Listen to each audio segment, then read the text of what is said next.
तिला या कोरोनाजन्य परिस्थितीमध्ये म्हणावं तसं प्रमोट केलेलं नाहीये.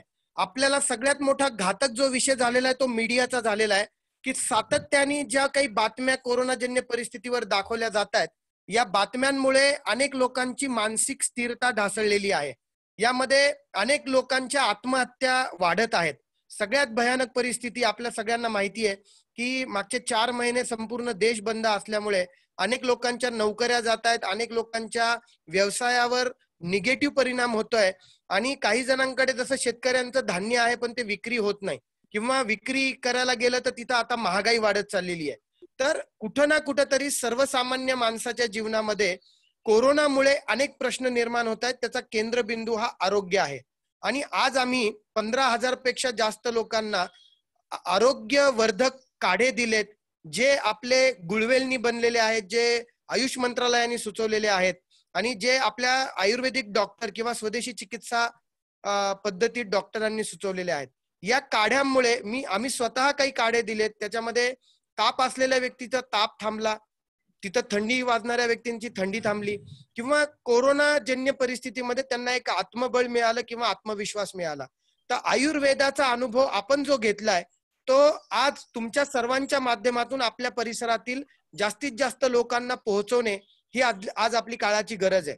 2 महत्वाचे विषय आज आपण चर्चेत घेतोय. एक की आयुर्वेद आणि कोरोनाजन्य परिस्थितीवर उपचार काय आहेत, त्याचा टेक्निकली काय इम्पॅक्ट होऊ शकतो आणि आयुर्वेदाचा वापर आपण आजच्या कोरोनाजन्य परिस्थितीमध्ये आरोग्यवर्धक कसं करू शकतो यावर डॉक्टर साठे बोलणार आहेत. त्याचप्रमाणे आपल्या सर्वांना माहिती आहे की आपले यशस्वी उद्योजक आदरणीय हनुमंतरावजी गायकवाड देखील आज आपल्या सोबत आहेत आणि गायकवाड सरांनी आयुर्वेदावर एक उद्योजकता उभी केलेली आहे आणि त्यांनी देखील एक औषध काढले ज्याचे परिणाम अतिशय लाभदायक झालेले आहेत आणि ते त्यांचे अनुभव आपल्या सर्वांपुढे मांडणार आहेत.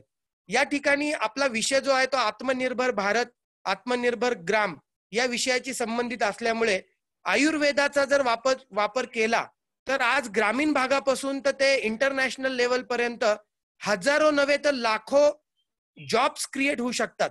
लाखो लोकांचं आरोग्य चांगलं राहू शकतं, करोडो लोकांना चांगलं जीवन मिळू शकतं आणि आजचा जो सगळ्यात मोठा प्रश्न आहे तो म्हणजे नोकरीचा, तोही सॉल्व्ह होऊ शकतो.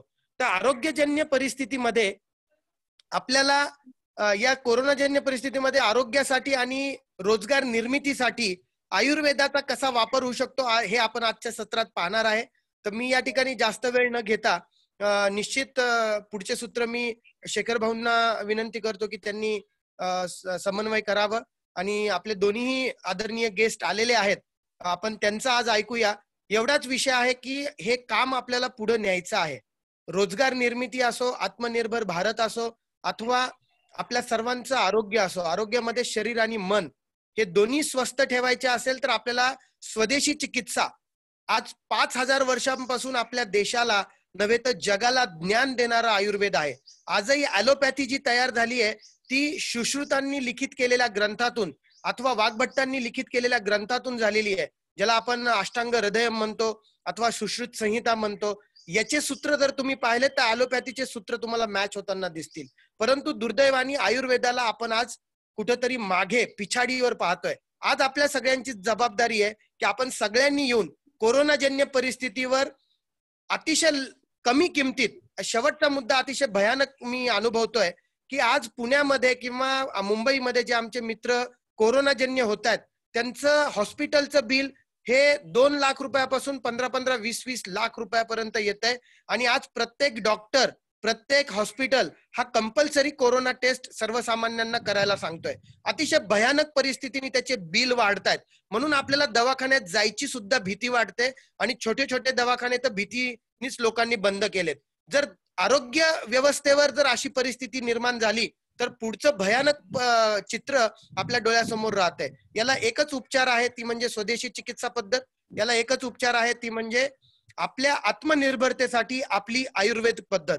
तर यावर आज आपण ऐकूया माननीयांचं मत आणि मार्गदर्शन. शेखर भाऊ. नमस्कार. आता आपल्या बरोबर 150 पेक्षा जास्त लोक जॉईन झालेली आहेत.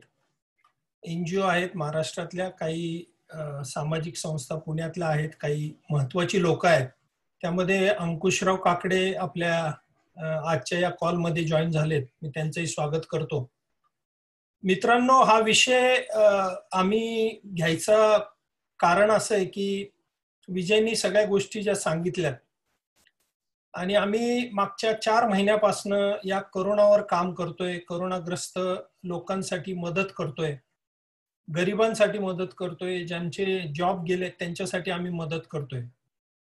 आता परत ते मी तुम्हाला सांगणार नाही की महाएनजीओने काय काय केलं, परंतु 20 जिल्ह्यांमध्ये आम्ही काम केलं आणि खूप काम आम्ही पुण्यात केलं.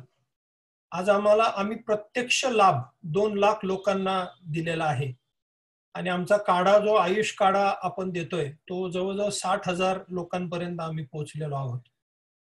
आणि या सगळ्यातून जाताना आम्हाला असं लक्षात आलं की नुसती सेवा करून उपयोग होणार नाही. समाजाचे काही मुद्दे आहेत, खूप ज्वलंत मुद्दे आहेत आणि त्याला इतके कॉल मला येत आहेत की मी तुम्हाला बोलू शकत नाही. माझ्या जवळच्या व्यक्ती, मी ज्या घरात राहतो त्याच्या समोरच्या फ्लॅटमध्ये कोरोना झालेल्या माणसाला काय काय भोगावं लागलं आणि कशा हॉस्पिटलनी कशी त्यांची लूट केली आणि त्या हॉस्पिटलमध्ये त्यांना असं सांगण्यात आलं की आता खूप क्रिटिकल आहे, 80% सुद्धा चान्स नाहीये, 20%. आणि त्यांना जेव्हा दुसऱ्या हॉस्पिटलमध्ये शिफ्ट केलं, तिथे ट्रीटमेंट दिली, आज ते घरी आलेले आहेत. असे अनेक उदाहरणं आहेत. आमचे एक मित्र आहेत अजय मंडोत, आमच्या ग्रुपमध्ये आहेत. त्यांनी आपल्याला एक क्लिप बनवलेली आहे की कशा पद्धतीने त्यांची लूट रुबी हॉस्पिटलमध्ये झालेली आहे. मी नाव घेणार आहे कारण की हे सगळं समोर आहे आपल्या आज. आणि हे सगळं करत असताना 5-5.5 लाखाचं बिल केलं आणि दिलं काय, तर डेड बॉडी हातात दिली रात्री. खूप वाईट वाटतं, खूप वाईट वाटतं की कसं काय चाललेलं आहे आणि कशा पद्धतीने चाललेलं आहे. मला एक जणांनी सांगितलं, मला वाटतं गायकवाडजीच बोलले, की एका बायकोला आणि तिच्या नवऱ्याला कोरोना झाला. एकदम साधारण फॅमिलीतले, मेची घटना आहे. त्यांना 9 लाख रुपये बिल आलं दोघांना. आता त्यांची परिस्थिती नाही हो, परिस्थिती नाही. त्यांना त्यांचं फ्लॅट विकावं लागला, पण त्याच्यातून बाहेर यावं लागलं कारण की खूप भीती घातलेली आहे मीडियानी पण. आणि कोरोना तसं जर विचारलं शेवटचा प्रश्न, तर असं लक्षात येतं की याच्यावर ट्रीटमेंट काय देताय तुम्ही. तर ट्रीटमेंट काय आहे तर तुम्हाला माहितीये, मला माहितीये, गायकवाडजी त्याच्याबद्दल बोलतील. पण खूप लूट चाललेली आहे आणि आम्ही कधी आपण ॲलोपॅथीच्या विरुद्ध नाही, कुठल्या हॉस्पिटलच्या विरुद्ध नाही. ते उलटा आपण प्रत्येक ह्याच्यात आपण डॉक्टरांचं, नर्सेसचं आणि सगळ्यांचं नाव घेतो. त्यांना आज देवाचं रूप आपण दिलेलं आहे. परंतु ही दुसरी बाजू किती वाईट आहे. आणि पीपी किट, मी जे बोलतोय ते सगळं माझ्याकडे प्रूफ आहे म्हणून मी बोलतोय. आज एक पीपी किट, आम्ही पण वाटले पीपी किट, 350 रुपयाला 400 रुपयाला एक चांगलं पीपी किट येतं. आणि हॉस्पिटलमध्ये त्या पीपी किटचं बिल, एक डॉक्टर पीपी किट 10 ते 15 पेशंटला तपासतो आणि प्रत्येकाला बिल लावतो. आणि काय चाललं काय मला तर काही कळत नाहीये. आणि खूप लूट होतीये. तुम्हाला आठवत असेल 7 मेला मी माझा एक व्हिडिओ पण रिलीज केला होता की जर पुण्याची इटली झाली तर त्याला जबाबदार कोण. आणि मी सांगितलं होतं की तो प्रश्न आपण सगळे ज्वलंत ठेवा, येणारा काळ सांगेल. दारूच्या दुकानांना परमिशन देऊ शकतात, तिथे लाईन लावू शकतात, तिथे आपली पोलिसांची जर लाईन तिथे लागली, तेव्हाच मी बोललो होतो की काय चाललेलं आहे. लॉकडाऊन हा सोल्युशन नाहीये, मला माहिती आहे. परंतु जी मुख्य ट्रीटमेंट आहे त्याच्यावर कोणी लक्ष दिलंय का नाही दिलंय. आज बेड अवेलेबल नाही. आपण बघितलं अलका चौकामध्ये ज्या व्हॅननी सगळ्या हॉस्पिटलमध्ये फिरून शेवटी रात्री एक बेड मीडियामुळे त्याला मिळाला आणि त्याचं निधन झालं. खूप वाईट वाटतं. त्यांचं वय नव्हतं. आणि असे असंख्य प्रश्न आज महाएनजीओ फेडरेशन त्याची सुरुवात करणार आहे. परंतु तुम्हाला सगळ्यांना माहिती आहे की अध्यात्माचं बॅकग्राऊंड पॉझिटिव्ह, निश्चितपणे पॉझिटिव्हली जायचंय. आम्हाला कोणालाही धारेवर धरायचंय किंवा काय अशी कुठली गोष्ट नाहीये. पण आम्ही खरंच सगळ्यांना विनंती करतोय की नॉलेज घ्या या गोष्टीचं. कोरोना म्हणजे काय, नेमकं काय आहे आणि त्याचे कसे उपचार होतात. गायकवाडजी आपल्याला सांगतील, डॉक्टर भालचंद्र साठे सांगतील. आणि मी सांगतोय आज ही सुरुवात आहे मित्रांनो. आपण अख्खा महाराष्ट्र पेटून टाकणार जर या गोष्टीवर लक्ष घातलं गेलं नाही तर. कारण की याच्यात खूप खूप मरण होत आहे लोकांचं. कोणी बोलत नाहीये, कोणी समोर येत नाहीये आणि कोणाला पडलेली नाहीये, कुठल्या मीडियाला पडलेली नाहीये की काय करायला पाहिजे. एकाच आत्महत्या झाली की मर्डर झाला, याच्यावर मी 10, 15, 20 दिवस झाले रोज बघतोय. पण इथं हे जे ट्रीटमेंटमुळे मरतायत त्याला काय म्हणणार आपण? ट्रीटमेंट मिळत नाहीये त्याला काय म्हणणार? त्याला असं म्हणू शकत नाही ना, नॅचरल डेथ नाहीये ती पण. आणि या सगळ्या गोष्टी आहेत आणि याला इतका सुंदर उपाय आपल्याकडे आहे, पण ते पण आम्ही आता येणाऱ्या काळामध्ये बोलणार आहे की ॲलोपॅथीची लॉबी आणि आयुर्वेद प्रमोट करायला किती अडचण होतीये. या सगळ्या गोष्टी घेऊन आम्ही निश्चित सगळ्यांसमोर येणार आहोत. 1500 एनजीओच्या या समूहामार्फत या गोष्टी खरंच खूप महत्वाच्या आहेत. आणि जेव्हा आपल्या जवळच्यावर, आपल्या घरातल्यावर जेव्हा बितते ना मित्रांनो, तेव्हा हे कळतं. आणि आज फ्रेंडशिप डे, आज मित्र मैत्रिणींचा दिवस आहे. तर मी खरंच हात जोडून विनंती करतोय की ह्या गोष्टींना सिरियसली घ्या.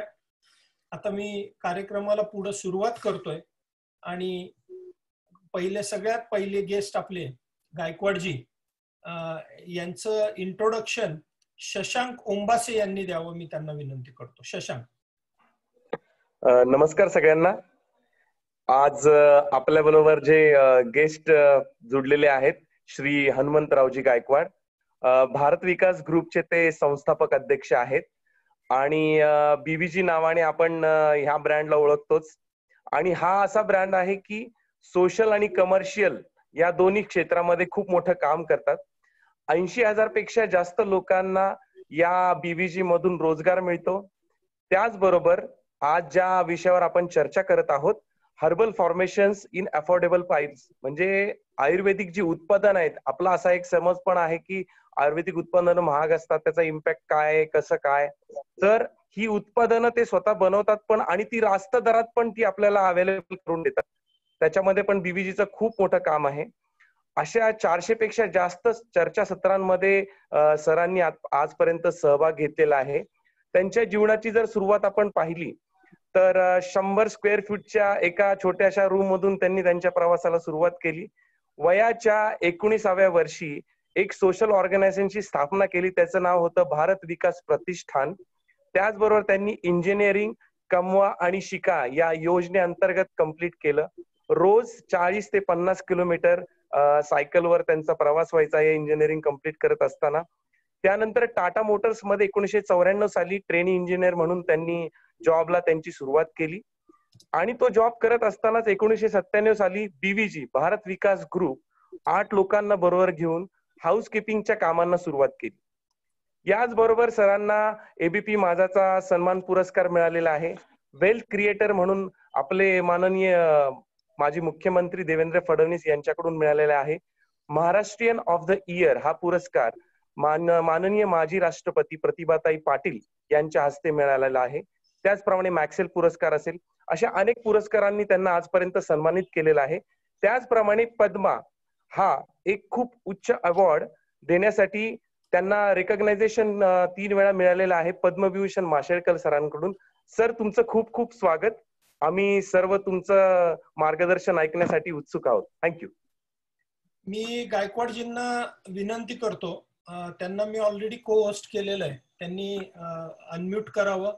आणि गायकवाडजी, आज आम्ही हा विषय घेतलेला आहे आणि तुम्ही सुरू करायच्या आधी मी तुमची तळतळ 100% बघितलेली आहे.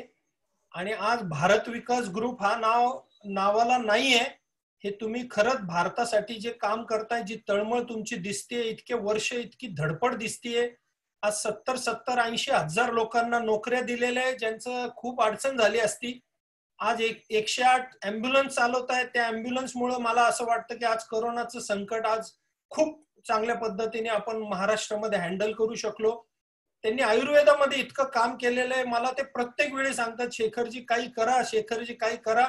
पण आज आम्ही खोटं नाही बोलत, एक छोटासा व्हिडिओ विजयचा आम्ही जस्ट आम्हाला बघायचं होतं की लोकांचं फिलिंग काय.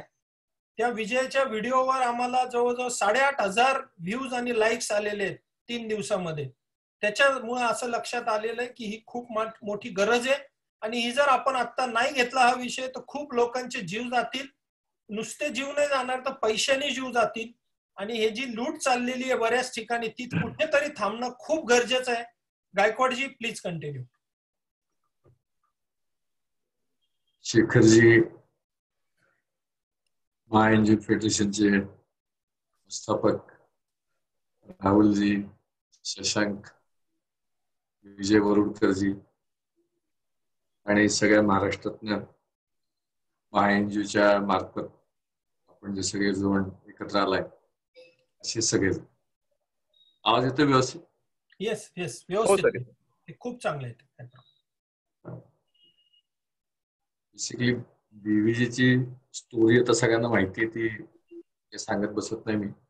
पण हेल्थकेअर मध्ये बीव्हीजी काय करतंय याच्याविषयी थोडंसं सांगतो. गेल्या 7 वर्षापासून शेतकऱ्यांसाठी काम चालू केलं, विषमुक्त शेती निरोगी भारत.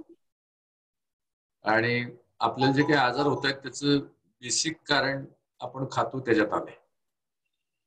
त्याच्या पलीकडे जाऊन शेतकऱ्यांच्यावर जेव्हा काम चालू केलं तर लक्षात आलं की शेतकऱ्यांचे आजार आणि त्याला होणारा खर्च हा प्रचंड आहे. कॅन्सर झाला एखाद्या शेतकऱ्याला, टाटा कॅन्सर मध्ये त्याचे काय हाल होतात आणि त्याला किती अडचणी येतात, त्याच्यातनं कसा मार्ग काढायचा म्हणून मी आयुर्वेद आणि हेल्थकेअर क्षेत्र, अफोर्डेबल हेल्थकेअरच्याकडे वळलो. आणि परमेश्वराची प्रचंड कृपा आहे की एखाद्या गोष्टीचा ध्यास घेतला तशा पद्धतीचे लोक भेटत जातात आणि काम होत जात. 5,000 वर्ष जुनं शास्त्र आपलं आयुर्वेदाचं, पण त्याचा फारसा प्रचार प्रसार झाला नाही. किंबहुना आज आपण त्याला दुय्यम लेखतो. सुशिक्षित किंवा कोणी असलं, मी याची कारण शोधायचा थोडासा प्रयत्न केला माझ्या पद्धतीने. कदाचित चूक बरोबर मला माहित नाही, पण चरक संहिता नावाच्या ग्रंथात सांगितलं की अमक्या अमक्या झाडाची साल ही चैत्र पौर्णिमेला काढा. आमच्या सायंटिस्टनी वर्षातून 30 वेळा ती साल काढली आणि लक्षात असं आलं की चैत्र पौर्णिमेला त्यात मेडिसिन व्हॅल्यू जी आहे ही 5% आहे आणि बाकी इतर दिवशी कधी 0.5% आहे, कधी 1% आहे, कधी 1.5% आहे, कधी 2% आहे. आता पूर्वी जे कातकरी किंवा आदिवासी लोक होते त्यांना सुद्धा त्याच्या वेळा काळा माहिती होत्या, कुठल्या मुहूर्ताला काढायचं, काय करायचं. आता त्याने विसरून गेले, ते कालौघात विसरून गेले. पैसे मिळतात म्हणून कधी तोडतात, लाकडं घेऊन येतात, विकतात, त्यांची चूक नाही. औषध बनवणारी पण चूक नाही, कारण त्याच्याकडे रॉ मटेरियल मध्ये औषधी येते बघायला जमच नाही. 5% असेल तर त्यांनी एकच पुडी दिली पाहिजे, पण 1% रॉ मटेरियल जर त्याकडे आलं तर त्यांनी ते सांगितलं पाहिजे किंवा 5 पुड्या खा तर तुला गुण येईल, आणि तसं होत नाही आणि आपण आयुर्वेदाला दोष देतो. आम्ही बीव्हीजी मध्ये आमच्या सायंटिस्ट टीमकडे 14 कोटीची इक्विपमेंट घेतली आहेत, झाडांचं फिंगर प्रिंटिंग केलंय, डीएनए टेस्टिंग केलंय आणि 700 पेक्षा जास्त झाडांचं फिंगर प्रिंटिंग करून येणाऱ्या रॉ मटेरियलकडे आमचा पण कंट्रोल नाही. ते रॉ मटेरियल लोक ते जाणतात, पण त्यात 5% पाहिजे आणि 2%चं आलं तर काय करायचं हे आम्हाला माहिती आहे. 2.5 पट घ्यायचं, काय करायचं, कसं करायचं, हा एक पहिला बेसिक फंडामेंटल डिफरन्स आम्ही आमच्या बीव्हीजी मध्ये केलाय. झाडांचं फिंगर प्रिंटिंग करून काम करतो. त्याच्या पलीकडे जाऊन आम्ही काय करतोय, फिंगर प्रिंटिंगच्या पलीकडे की आयुर्वेदामध्ये अनेक भस्मांचा वापर होतो. त्याच्यामध्ये हिरक भस्म आहे, सुवर्ण भस्म आहे, रजत भस्म आहे, पाऱ्याचा खूप वापर होतो. बीव्हीजीच्या कुठल्याही औषधामध्ये आम्ही भस्मांचा वापर करत नाही. का करत नाही तर त्याच्या प्रिपरेशन मध्ये जर चूक झाली ते किडनी किंवा लिव्हरला डॅमेज करू शकते. युरोप, अमेरिकेमध्ये भस्म असलेली औषधं बॅन आहेत. मी ते मार्केट माझ्या डोळ्यासमोर ठेवले. जागतिक बाजारपेठेमध्ये आपल्याला जायचं असेल तर भस्म नको, आम्ही भस्म वापरत नाही. त्याच्या पलीकडे आम्ही काय करतोय, तुम्ही आता काढा सांगितलं, खूप चांगलं आहे ते, पण फंडामेंटल काय की आता काढा करून घ्या, एवढ्या सगळ्या वनस्पती गोळा करा, जुळवा, तुपात घ्या, मधात घ्या, दुधात घ्या.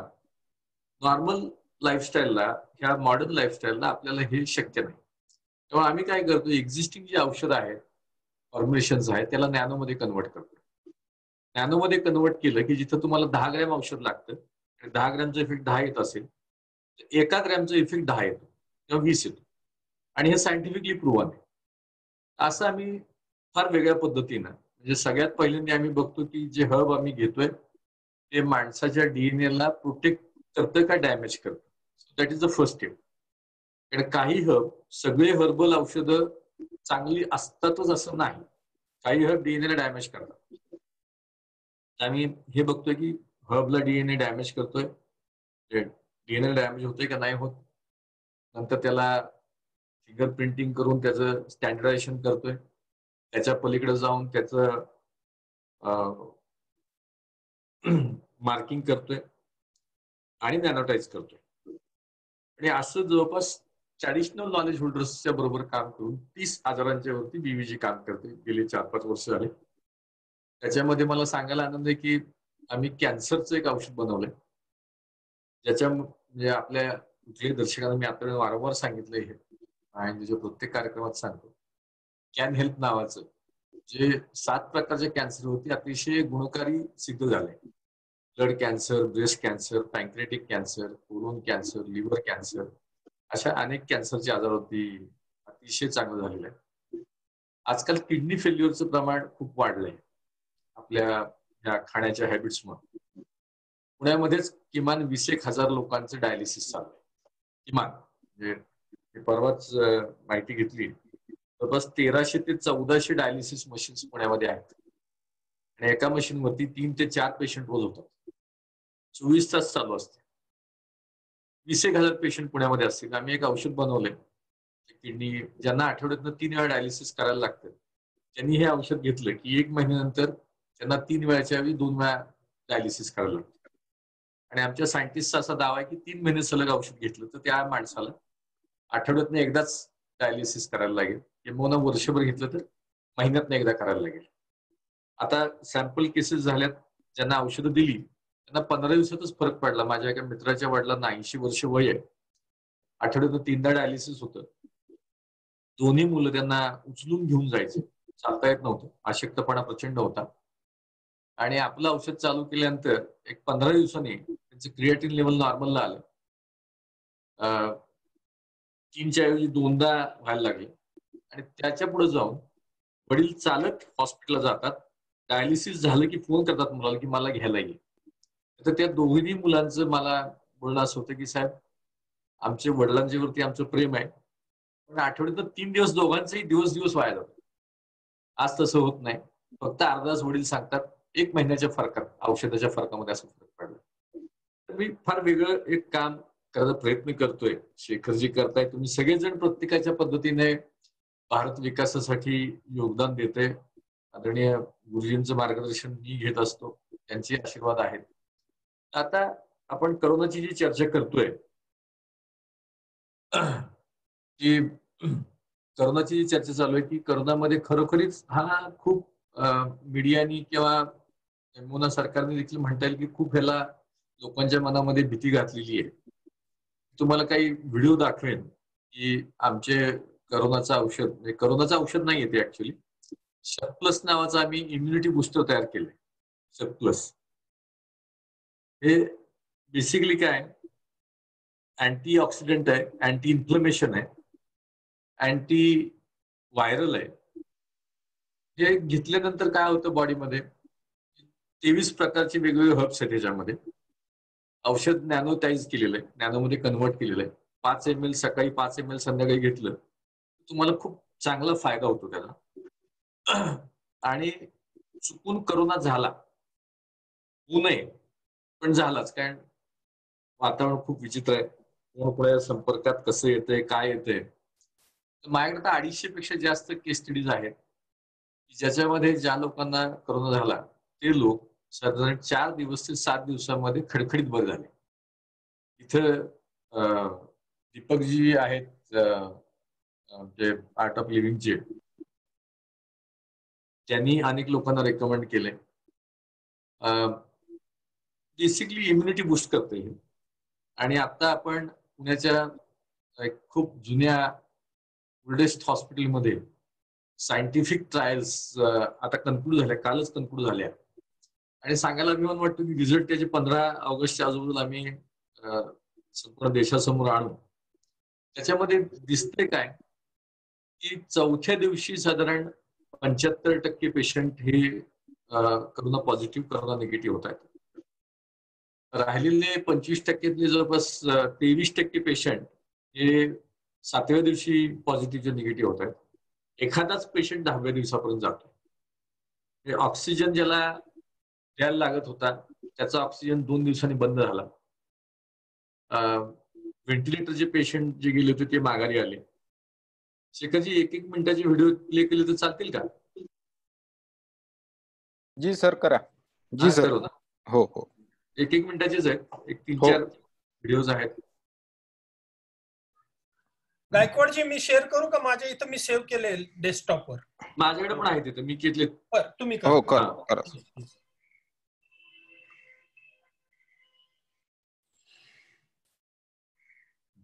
चालू करू.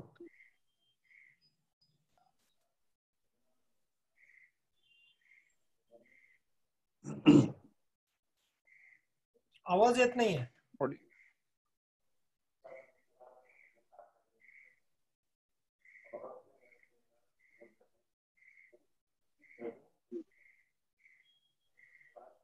साहेब आवाज येत नाहीये. आवाज व्हिडिओचा आवाज नाही येते.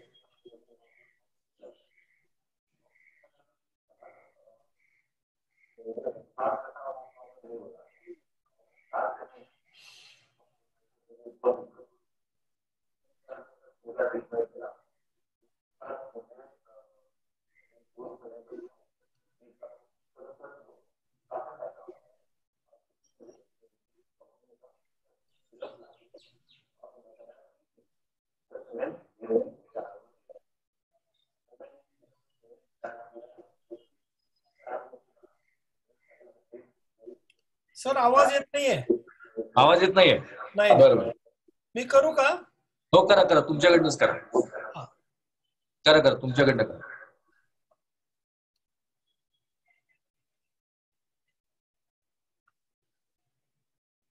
त्यांच्याकडनं करू. काय नाही.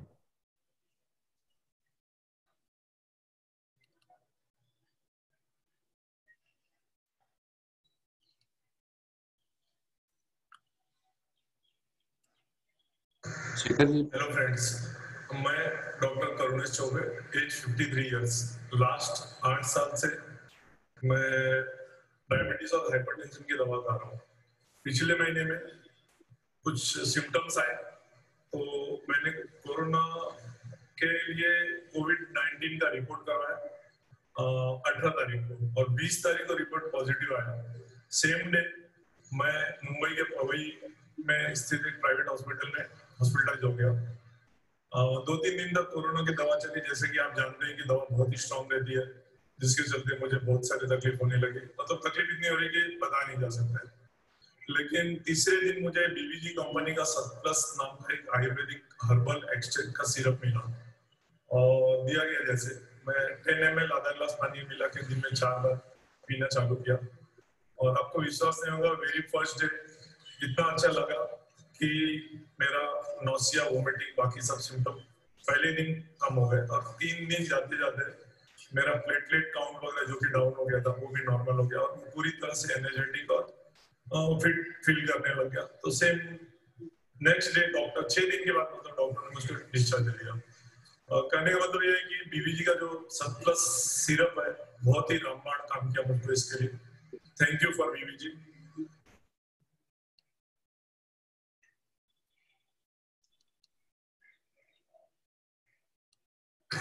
नमस्कार, मी स्वाती कांदेरे. मी एक फोटोग्राफर आहे. मला सध्या पार्किन्सनच्या आजारामुळे मला घरी बसायला लागलेलं आहे आणि त्याच्यासाठी एक मी आयुर्वेदिक औषध देते. प्लस नावाचं औषध आहे आणि हे जे ज्यांनी बनवलं आहे ते गायकवाड सर. तर या औषध घ्यायला लागल्यापासून मला 4 दिवसातच त्याचा गुण यायला लागला आणि माझ्या हाताचं व्हायब्रेशन थांबलं. बऱ्यापैकी 100पैकी 90% तरी थांबलं आणि माझ्या मनात असा कॉन्फिडन्स आला की हे औषध आपल्याला नक्की यातून बरं करणार. त्यामुळे गायकवाड सरांचे आभार.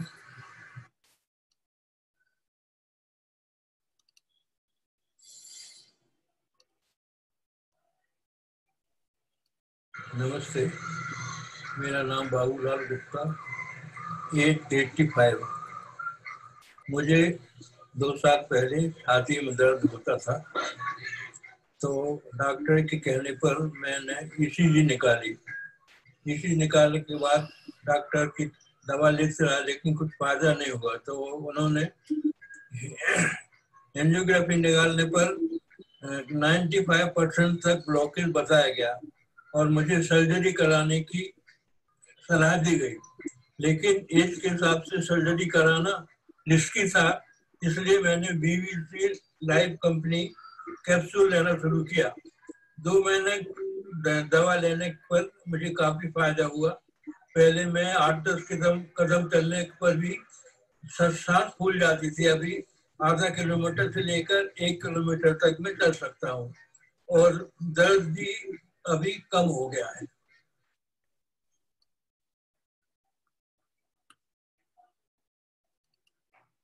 अनेक लोकांना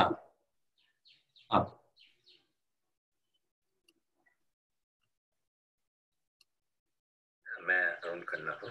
इंडियन फार्मा इंडस्ट्री में 1973 से जुड़ा हुआ हूँ और I have worked in various positions including board member of top pharma companies and also owns a pharma company. मेरे घर में 3 मेंबर्स को कोविड पॉजिटिव डिक्लेयर हुआ था, 1 by 1, जिनकी एज है रही करीब 30 से 40 के बीच में। इन तीनों को क्वारंटाइन के टाइम में विटामिन सी, जिंक, बी कॉम्प्लेक्स और उसके साथ हमने बीवीजी का 100+ दिया। तो ये 100+ देने से हमारे तीनों फैमिली मेंबर्स का कोविड नेगेटिव हो गया 4 दिन से 7 दिन के अंदर। और हम थैंकफुल हैं बीवीजी को कि उनका 100+ ने हमारे घर में तीनों जन को पॉजिटिव कर दिया, पॉजिटिव से नेगेटिव किया। मेरी रिक्वेस्ट जो ये वीडियो देख रहे हैं उनसे रहेगी कि आप भी बीवीजी का 100+ को पास ही रखें, क्योंकि ये बहुत अच्छा है। वैसे भी इम्यूनिटी बूस्टर है और ना पॉजिटिव हुए लोग भी इस्तेमाल करें, क्योंकि इससे इम्यूनिटी आपकी अच्छी रहेगी तो पॉजिटिव होने के चांसेस भी कम है। तो मैं हमेशा एलोपैथिक मेडिसिन प्रमोट करने वाला होने के बाद मैं रिकमेंड करूंगा बीवीजी के 100+ को आप सिरियसली लें और इसको आगे लेके जाएं।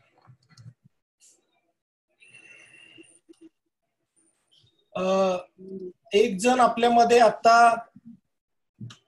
दीपक भराडिया, जे स्वतः आता त्यांची पूर्ण म्हणजे फॅमिलीतले अजून 3 मेंबर कोरोना पॉझिटिव्ह आहेत, त्यांचं आपण स्वतः ऐकूया। दीपक अनम्यूट कर। मैंने किया है। क्या मेरी आवाज सुनाई दे रही है? जस्ट अ मिनट, मैं तेरे को ये करता हूँ, हाईलाइट करता हूँ स्पीकर। हाँ बोल। मेरी आवाज सुनाई दे रही है अभी? यस जी। 1 मिनट दीपक, वीडियो हाईलाइट कर रहा हूँ मैं। हाँ बोल दीपक। ओके। यस, आराम से बोलना क्योंकि तेरा ट्रीटमेंट चल रहा है।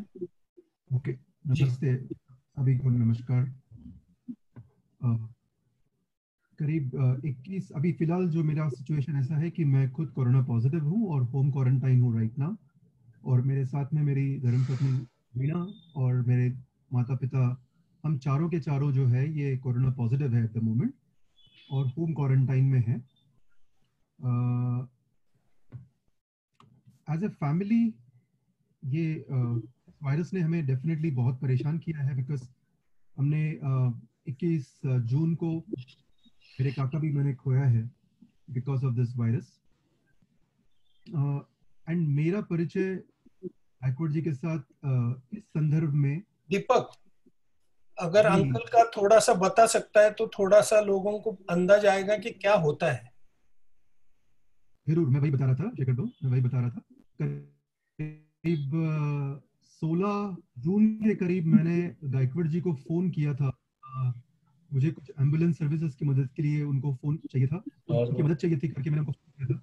एंड उन्होंने मुझे तभी 100+ के बारे में इन्फॉर्म किया और कहा कि अंकल जो है मेरे जैसे ही पॉजिटिव हुए हमने कोशिश की कि उनको हम पूना ला सकें। वो रहते थे गुलबर्गा कर्नाटका में, हम उनको पूना ला सकें ताकि उनका उपचार कर सकें। बहुत प्रयास करने के बाद भी हम उनको पूना ला नहीं पाए, लेकिन हम उनको हैदराबाद शिफ्ट कर पाए। और वहाँ पे हॉस्पिटल, प्राइवेट हॉस्पिटल में थे, जहाँ पे शतप्लस हमने ऑर्गेनाइज करके भेजा ताकि उनका शतप्लस से उपचार भी स्टार्ट हो सके। लेकिन डॉक्टर्स ने वेरी क्लियरली कह दिया कि किसी भी आयुर्वेदिक दवाई या किसी भी उपचार जो बाहर की उपचार है उस पे बिलीव नहीं करेंगे, और उन्होंने मना कर दिया देने के लिए।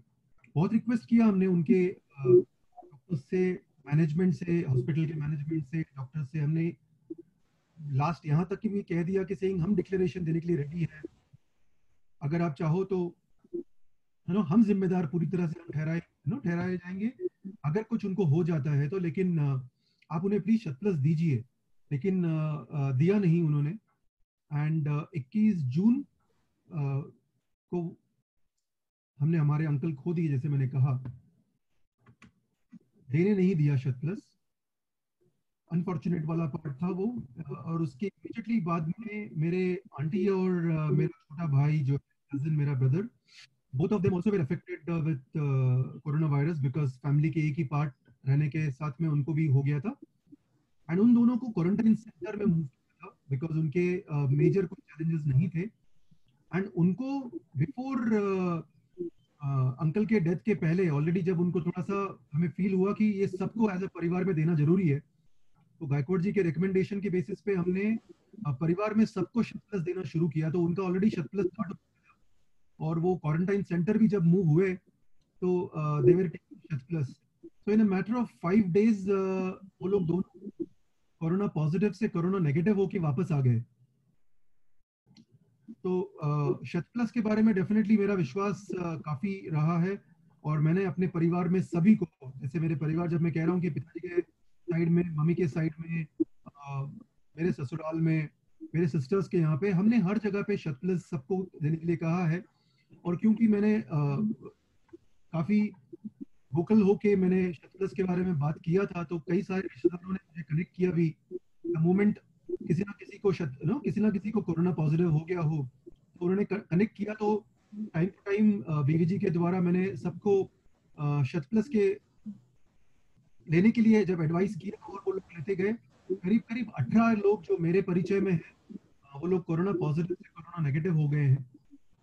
और आज फिलहाल ये स्थिति है कि जहां मैं खुद भी जो है कोरोना पॉजिटिव हूँ, पर पूर्ण विश्वास है शतप्लस ले रहा हूँ, ठीक हो जाऊंगा। राइट, बिल्कुल बिल्कुल, जल्दी ठीक हो जाऊंगा। Take care Deepak, take care. Deepak ji 100% ठीक हो जाओगे जी बिल्कुल। हा गायकवाड जी। सो मला सांगायचं हेच होतं की शेखरजी, आपण आता बोललो हॉस्पिटलची लूट चालली आहे मुंबईमध्ये। मोठं हॉस्पिटल दिवसाचं बिल 70,000 रुपये करतं।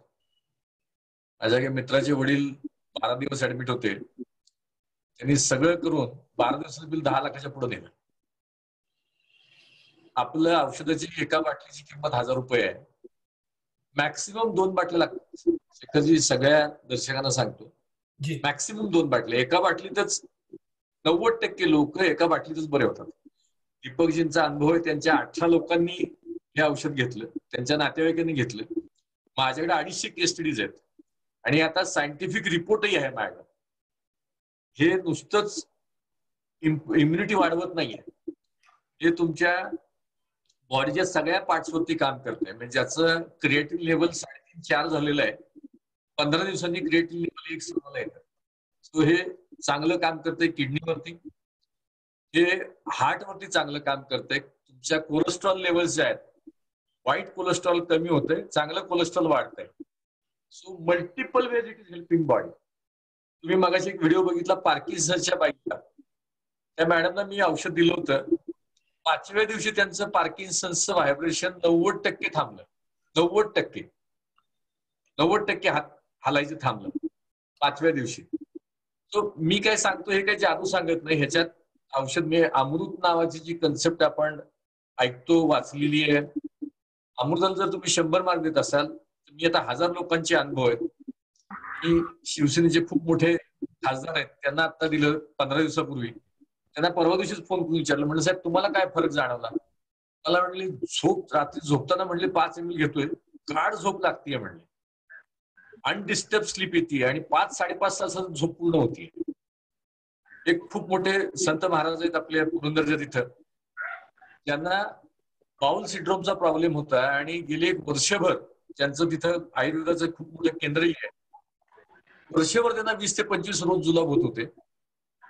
त्यांचं स्वतःच्याकडे 30 डॉक्टर काम करतात.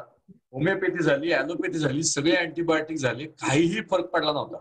मी महाराजांना म्हटलं, महाराज ही औषधांनी काय फरक पडेल? मला म्हटलं काय फरक पडेल? म्हणजे साहेब तुमची इम्युन सिस्टीम स्ट्रॉंग होईल आणि इम्युन सिस्टीम स्ट्रॉंग झाली की ज्याच्यामुळे तुम्हाला हा त्रास होतो तो बंद होईल.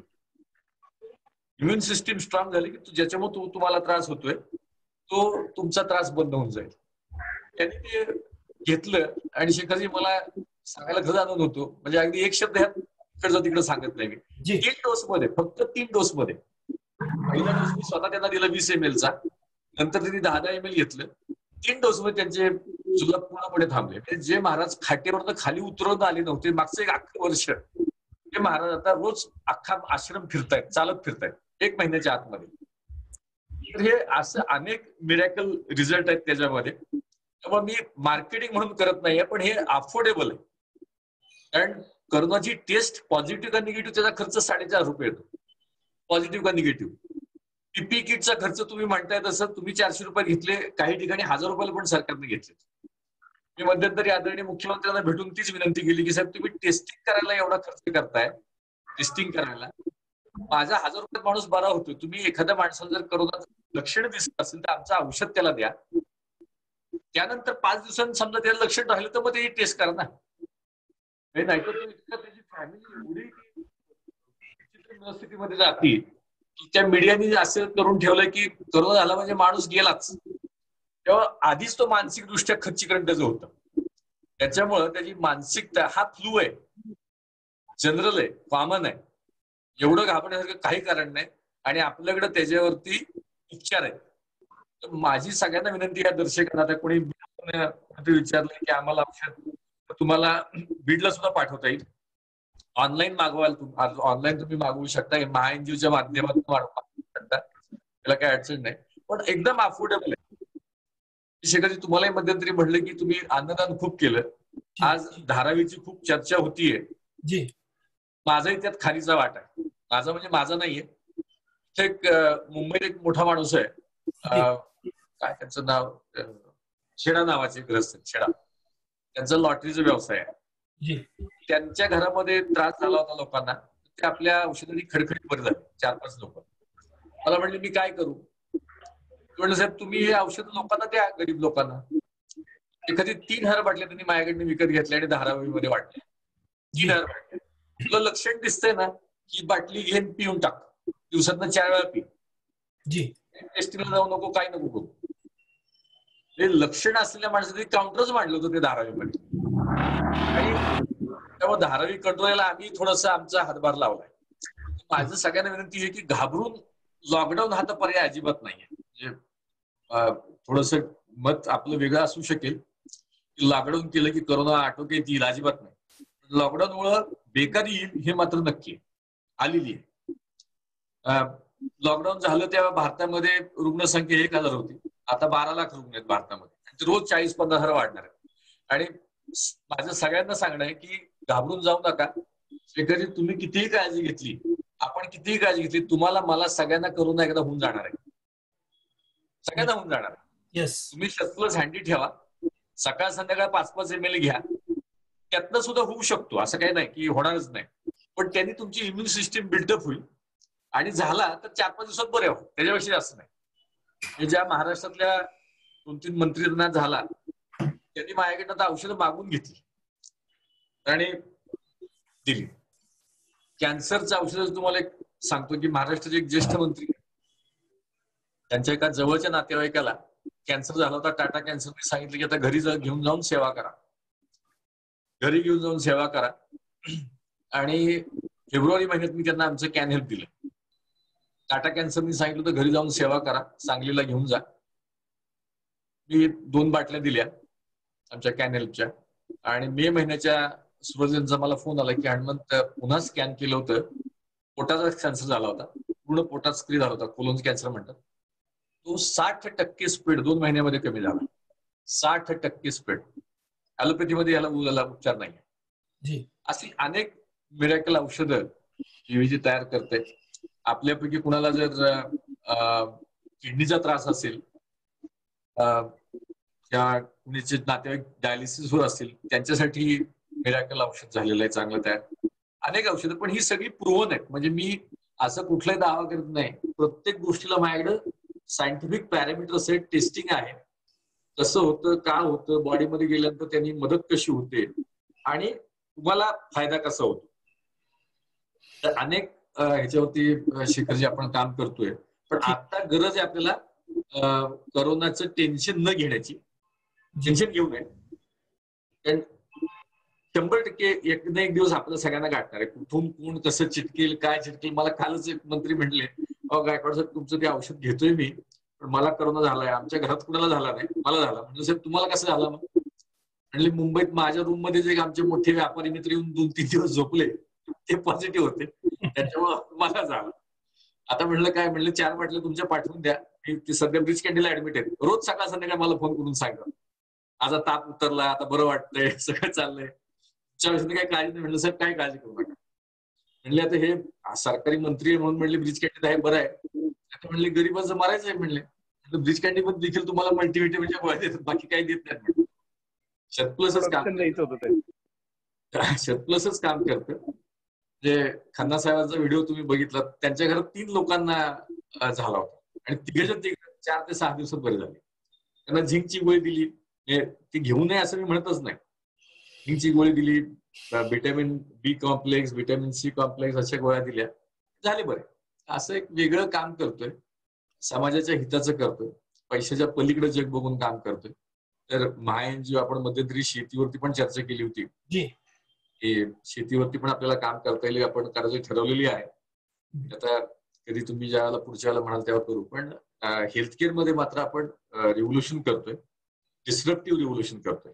हे 4 औषधं किडनीसाठी, हार्ट ब्लॉकेज, मगाशी तुम्ही ते बघितला व्हिडिओ गुप्ता साहेबांचा, त्या औरंगाबादचे आहेत. माझ्या एका मित्राचे वडील आहेत, 85 वर्ष वय आहे. डॉक्टरांनी सांगितलं की अँजिओ 2 वर्ष तिथल्या हार्ट स्पेशलिस्टची औषध घेत होते, पण त्यात चालताना दम लागायचं कमी येत नव्हतं. 10 ते 15 पावलं जास्तीत जास्त चालू शकत होते. मग बघितलं तर 95% हार्टमध्ये ब्लॉकेज सांगितलं, ओपन हार्ट सर्जरी करा म्हणून सांगितलं. परत म्हटलं तर तुम्ही 85 वर्ष वयाचे आहे, डायबिटीस पण आहे, आता अवघड आहे असंच आयुष्य जगायचं. म्हटलं काय काळजी करू नका, आपल्याकडे औषध आहे, सकाळ संध्याकाळी एक गोळी घ्यायची, एक लिक्विड घ्यायचं 5-5 ml. 2 महिन्यांनी फरक बघा म्हटलं. 2 महिन्यांनी 1 किलोमीटर चालायला लागले. 2 महिन्यांनी 1 किलोमीटर चालायला लागले. दुसरे एक डॉक्टर आहेत, स्वतः डॉक्टर आहेत ते, राव नावाचे, मुंबईमध्ये. त्यांना जगभरातले जे नोंद हार्टचे स्पेशलिस्ट आहेत, ज्यांनी आपल्या माजी पंतप्रधानांचं ऑपरेशन केलं, त्यांनी त्यांना लिहून दिलं होतं की 350 पावलं चालायचं नाही. फेब्रुवारी महिन्यात त्यांनी टेस्ट केली होती, 7 ब्लॉकेजेस हार्टमध्ये निघाले, 350 पावलं चालायचं नाही म्हणून लिहून दिलं होतं. घरातच मग त्यांच्या बायकोनी बेडरूम पासून टॉयलेट 12 पावलं, मग 24 पावलं, मग तुम्ही 6 वेळा जाता, मग ती एवढी पावलं, मग हॉल इतका, हे इतकं, असं करून दिलं. शेखरजी एक शब्द यात इकडचं तिकडं सांगत नाही. 1 महिना औषध घेतल्यानंतर हा माणूस 5 किलोमीटर चालतो. 18 लाख रुपये खर्च सांगितला होता, 18 लाख रुपये. आपल्या औषधाची किंमत 15,000 रुपये 2 महिन्याची. इथं तुम्ही सुद्धा ते औषध घेतलं पाहिजे. हे करतं काय औषध? प्रत्येकाच्या हार्टमध्ये ब्लॉकेजेस आहेत, ह्या ज्या व्हेन्स असतात ह्याच्यामध्ये पण ब्लॉकेज. स्टेंट कुठं घालतात? हार्टमध्ये जिथं व्हेन मोठी आहे तिथं घालतात. पण तुमच्या बॉडीची टेंडन्सी आहे त्याच्यामध्ये तुमच्या व्हेनमध्ये प्लाक तयार करायची. आपलं दातावरती जे प्लाक तयार होतं आपण रोज सकाळी ब्रश करून काढून टाकतो. आता ह्या आर्टरीच्या आतमध्ये काय करणार? किडनीच्या आतमध्ये पण रक्तवाहिनी आहेत, मेंदूच्या आतमध्ये पण रक्तवाहिनी आहेत, सगळं ते आतमध्ये जमा होत असतं. आपलं औषध काय करतं, ते सगळं प्लाक जे आहे 80% कमीत कमी ते 100% प्लाक काढून टाकतं 2 महिन्यामध्ये.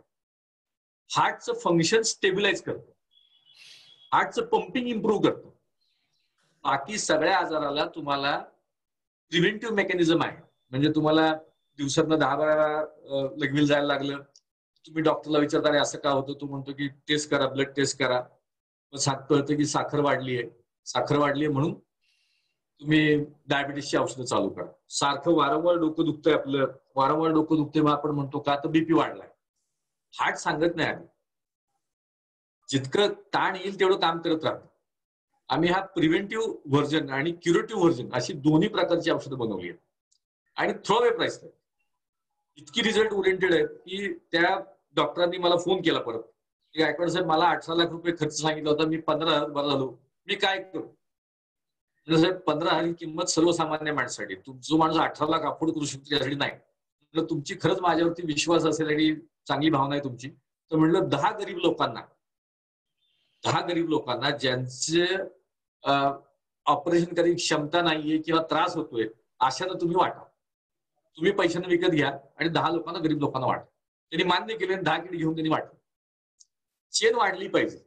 ज्याची ऐपत म्हणजे त्यांचा फायदा काय झाला, 18 लाख रुपये खर्च वाचला. ऑपरेशन करून ओपन हार्ट सर्जरी करून 2-3 महिने बेडवरती पडून राहायचं होतं ते वाचलं.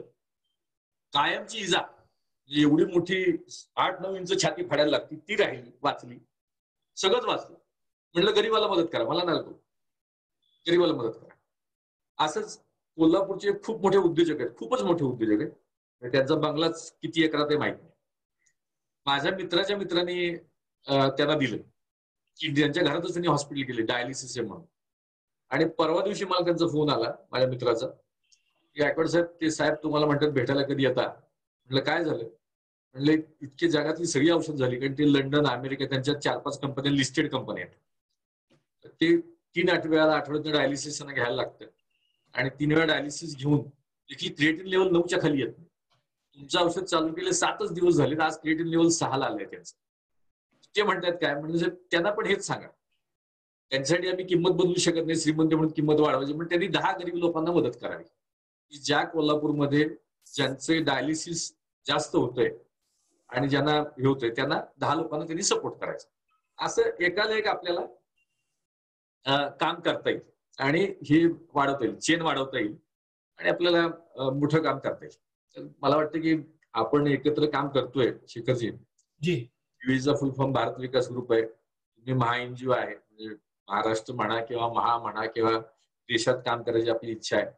असं जर आपण प्रत्येक ठिकाणी एक माणसाला जरी मदत करायला चालू केलं ना, ही चेन म्हणजे ज्योत तसे ज्योत जला ते चलू असं एक म्हटलं ना आपण, दिव्यानं दिवा लावत गेला पाहिजे आणि माणुसकीची साथ बरोबर धरून काम केलं पाहिजे. आपण शेतकऱ्यांसाठी काम करतोय. एका वर्षात आपण शेतकऱ्यांनी माती परीक्षण, पाणी परीक्षण केलं आणि बीवी सल्ला ऐकला तर एका वर्षात आपण दुप्पट करून दाखवू. माझ्याकडे 10,000 शेतकरी आहेत ज्यांचं उत्पन्न एका वर्षात दुप्पट केलंय. किमान एक 500च्या बरोबर शेतकरी आहेत ज्यांचं उत्पन्न एका वर्षात आपण तिप्पट चौपट केलं एका वर्षात. आदरणीय पंतप्रधानांचं स्वप्न आहे की 5 वर्षात दुप्पट झालं पाहिजे. मी मागच्या वर्षी पण त्यांना प्रेझेंटेशन दिलं होतं की सर 5 वर्ष लागत नाही, नीट जर काम केलं 1 ते 2 वर्षामध्ये आपण दुप्पट करू शकतो. खर्च कमी करून, म्हणजे शेतीमध्ये आपण विषमुक्त शेती, निरोगी भारत, कमी खर्चाची जास्त उत्पन्न देणारी शेती करतोय, अॅनिमल वरती काम करतोय. पण हे जे हेल्थकेअर मध्ये आपण काम करतोय ह्याला सुद्धा खूप आपल्याला काम करून येईल. आपल्याकडे काही एनजीओ मध्यंतरी मी ऐकलं तर HIV वरती पण काम करतात. आपल्याला HIV वरती पण आपल्याकडे औषध झालेलं आहे, चांगलं, खूप चांगलं झालंय औषध HIVचं. आणि सगळी औषधं टेस्टेड करून आहेत. म्हणजे आज तुम्ही म्हणत असाल किंवा पुढच्या वेळेला एकदा तुम्ही सगळ्या तुमच्या 1500 लोकांना जर ऑनलाईन घेता आलं तुम्हाला, तर त्याला मी आमच्या सायंटिस्टला बरोबर बोलवेन आणि एक लाईव्ह प्रेझेंटेशन देईन तुम्हाला की आम्ही नेमकं करतोय काय. केसाचं औषध आपण बनवलंय, चेहऱ्याची क्रीम बनवली ज्याला पुटकळे येत नाहीत, अशा अनेक गोष्टी ज्याच्यावरती आपल्याला काम करता येऊ शकेल. मला वाटतं की अजून कुणाचे काही प्रश्न असतील तर एकच मिनिट बोलतो मी. आज मुख्य उद्देशच तो होता आणि खूप विचारपूर्वक याची आम्ही सुरुवात केलेली आहे. बऱ्याच जणांशी चर्चा करून मुख्यत्वाने आता आजची जी सुरुवात आहे ती 3 विषयाला धरून आहे. एक तर मी तुम्हाला स्वतःला बघतोय की तुमची धडपड काय चालली आणि लोकांना जे काही वाचवण्यासाठी तुमचं चाललंय, इजा होऊ नये आणि कमीत कमी खर्चात त्यांना ट्रीटमेंट मिळावी, हा पहिला उद्देश. आणि तो सगळ्या लोकांपर्यंत जावा हा महा एनजीओचा मेन आजचा उद्देश होता. नंबर 1. नंबर 2, आम्हाला तुमच्याकडून सर खूप महत्वाचं जाणून घ्यायचंय, कारण नंबर 3चा जो विषय आमचा आहे तो त्याच्याशी रिलेटेड आहे. नंबर 3 विषय असा आहे की खूप परेशान झाली आहेत सर लोक. आता पैसे देऊन देऊन हॉस्पिटल नाही, ट्रीटमेंट नाही, कोणी हात लावायला तयार नाही, बॉडी मिळत नाही, पोस्टमॉर्टम नाही, तो करोनाने गेलाय का कशाने गेलाय ह्याच्यावरून सुरुवात झालेली आहे सगळी. आणि हे काही थांबायचं नाव घेत नाहीये आणि हॉस्पिटल मात्र कापायच्या मागे लागलेलं दिसतंय, असं सगळ्या बिलावरून तरी आता लक्षात येत आहे. आणि मी हे बोलतोय कारण की माझ्याकडे काही फायले आलेल्या आहेत, माझ्याकडे काही रेकॉर्डिंग आलेले आहेत. तर ह्याच्यात मला तुम्हाला असं म्हणायचंय सर की तुमच्या एवढ्या ओळखी आहे, तुमच्या सगळ्या गोष्टींशी तुमचं आहे, पंतप्रधानांच्या कार्यालय आणि घरापासून तर सगळ्या संस्थांचं देवस्थान हे तुमच्याकडे क्लिनिंगसाठी आहे. तर मग ह्याला गव्हर्नमेंट प्रमोट का नाही करत? आणि जर नाही करत तर त्याला काय अडचण काय? आणि जर समजा नसेल करत तर मग आम्हाला काय, आपल्याला काय करता येईल? या गोष्टीचं खूप महत्वाचं उत्तर सर तुमच्याकडून मला. गव्हर्नमेंटचे मला शेखरजी, आपण लहान आहोत गव्हर्नमेंट वरती बोलायला. खूप वेगवेगळ्या लॉबीज काम करतात. माझ्या औषधाची किंमत 1000 रुपये आहे. मी ज्याची किंमत 15,000 सांगितली असती ना आणि 15,000च्या 5 बाटल्या प्यायला लागतील असं मला वाटतं की त्यामुळे लगेच औषध अप्रूव्हल मिळालं असतं. सगळ्यांची काळजी घेऊ शकतो आपण. आपली किंमत आपण एवढी कमी ठेवली आहे त्यामुळे फारशी कोणाची काळजी घ्यायचा प्रश्न नाही. त्यातनं आता एकाने आता प्रश्न विचारला की आता सायंटिफिक ट्रायल्स या कालच कन्क्लूड झाल्यात. मॅसिव्ह डेटा आहे, म्हणजे तो रिपोर्ट जो तयार होईल, म्हणजे तुम्ही ICMRच्या वेबसाईटला गेलात, ICMRच्या वेबसाईटला जाऊन जर तुम्ही बघितलं तर भारतातल्या 20,000 लोकांनी क्लेम केले होते की आमच्याकडे कोरोनाचं औषध आहे. 20,000 पेक्षा जास्त. त्यातल्या 40 लोकांनी अर्ज केले आम्ही ट्रायल घेतो म्हणून. त्यातल्या 8 लोकांनीच ट्रायल घेतल्या. त्यातली कन्क्लूड आमची 3री किंवा 4थी होती. आमची ट्रायल कन्क्लूड झाली, सायंटिफिकली ट्रायल कन्क्लूड झाली गव्हर्नमेंट ऑफ इंडियाच्या रूल्स रेग्युलेशन प्रमाणे. आता तो रिपोर्ट जो तयार होईल तो 1200 पानाचा ते 1500 पानाचा रिपोर्ट तयार होईल. रिपोर्ट झाल्यानंतर मी आदरणीय श्रीपादजी नाईक,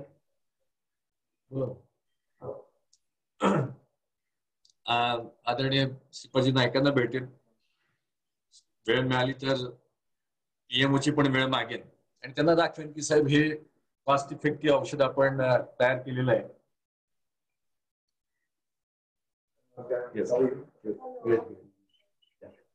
5 मिनिटात चाललंय.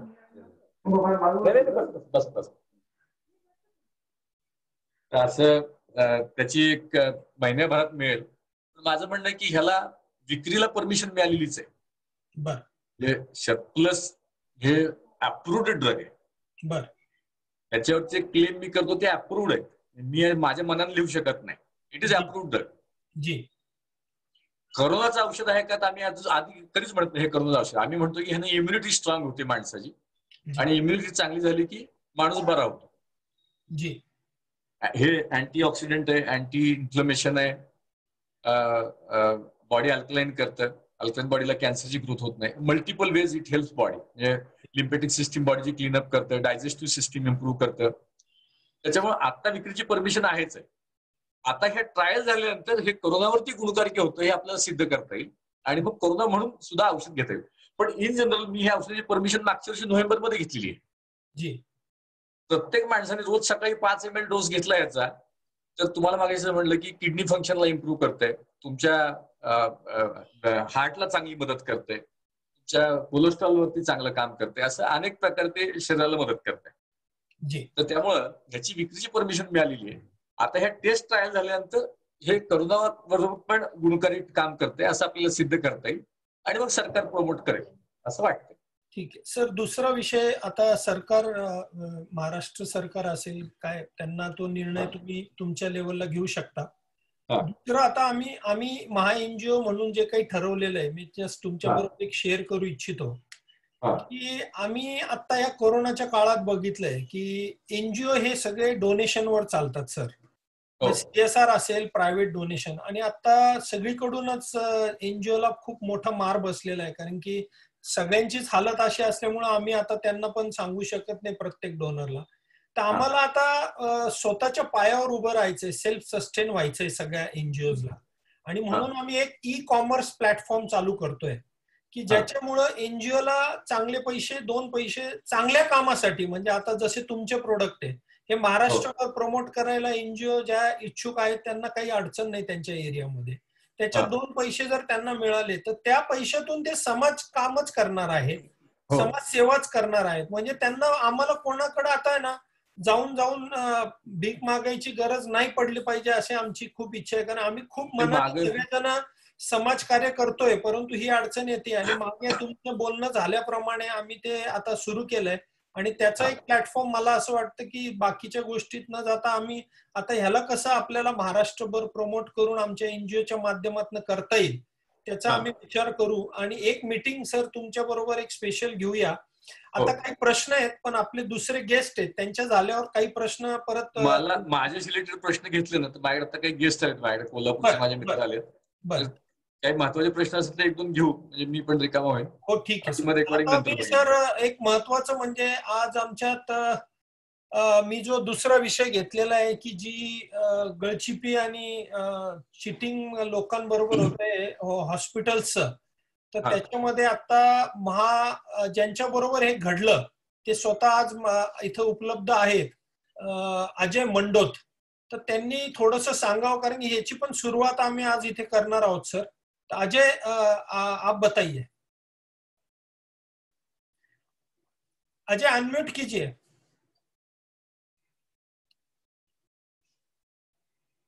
अजय आवाज नहीं आ रहा है. अभी आ रहा है? हाँ आ रहा है, अभी आ रहा है. अजय नेटवर्क नहीं है क्या?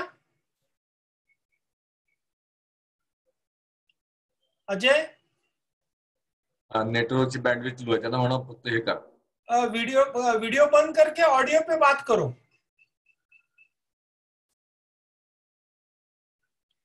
अजय हाँ, आ रहा है क्या आवाज? हाँ तू अभी वीडियो ऑफ रख के ऑडियो पे ही बात करो.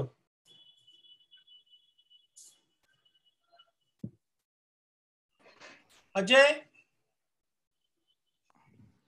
ठीक आहे, दुसरं कोणी घ्या ना, नंतर घेऊया.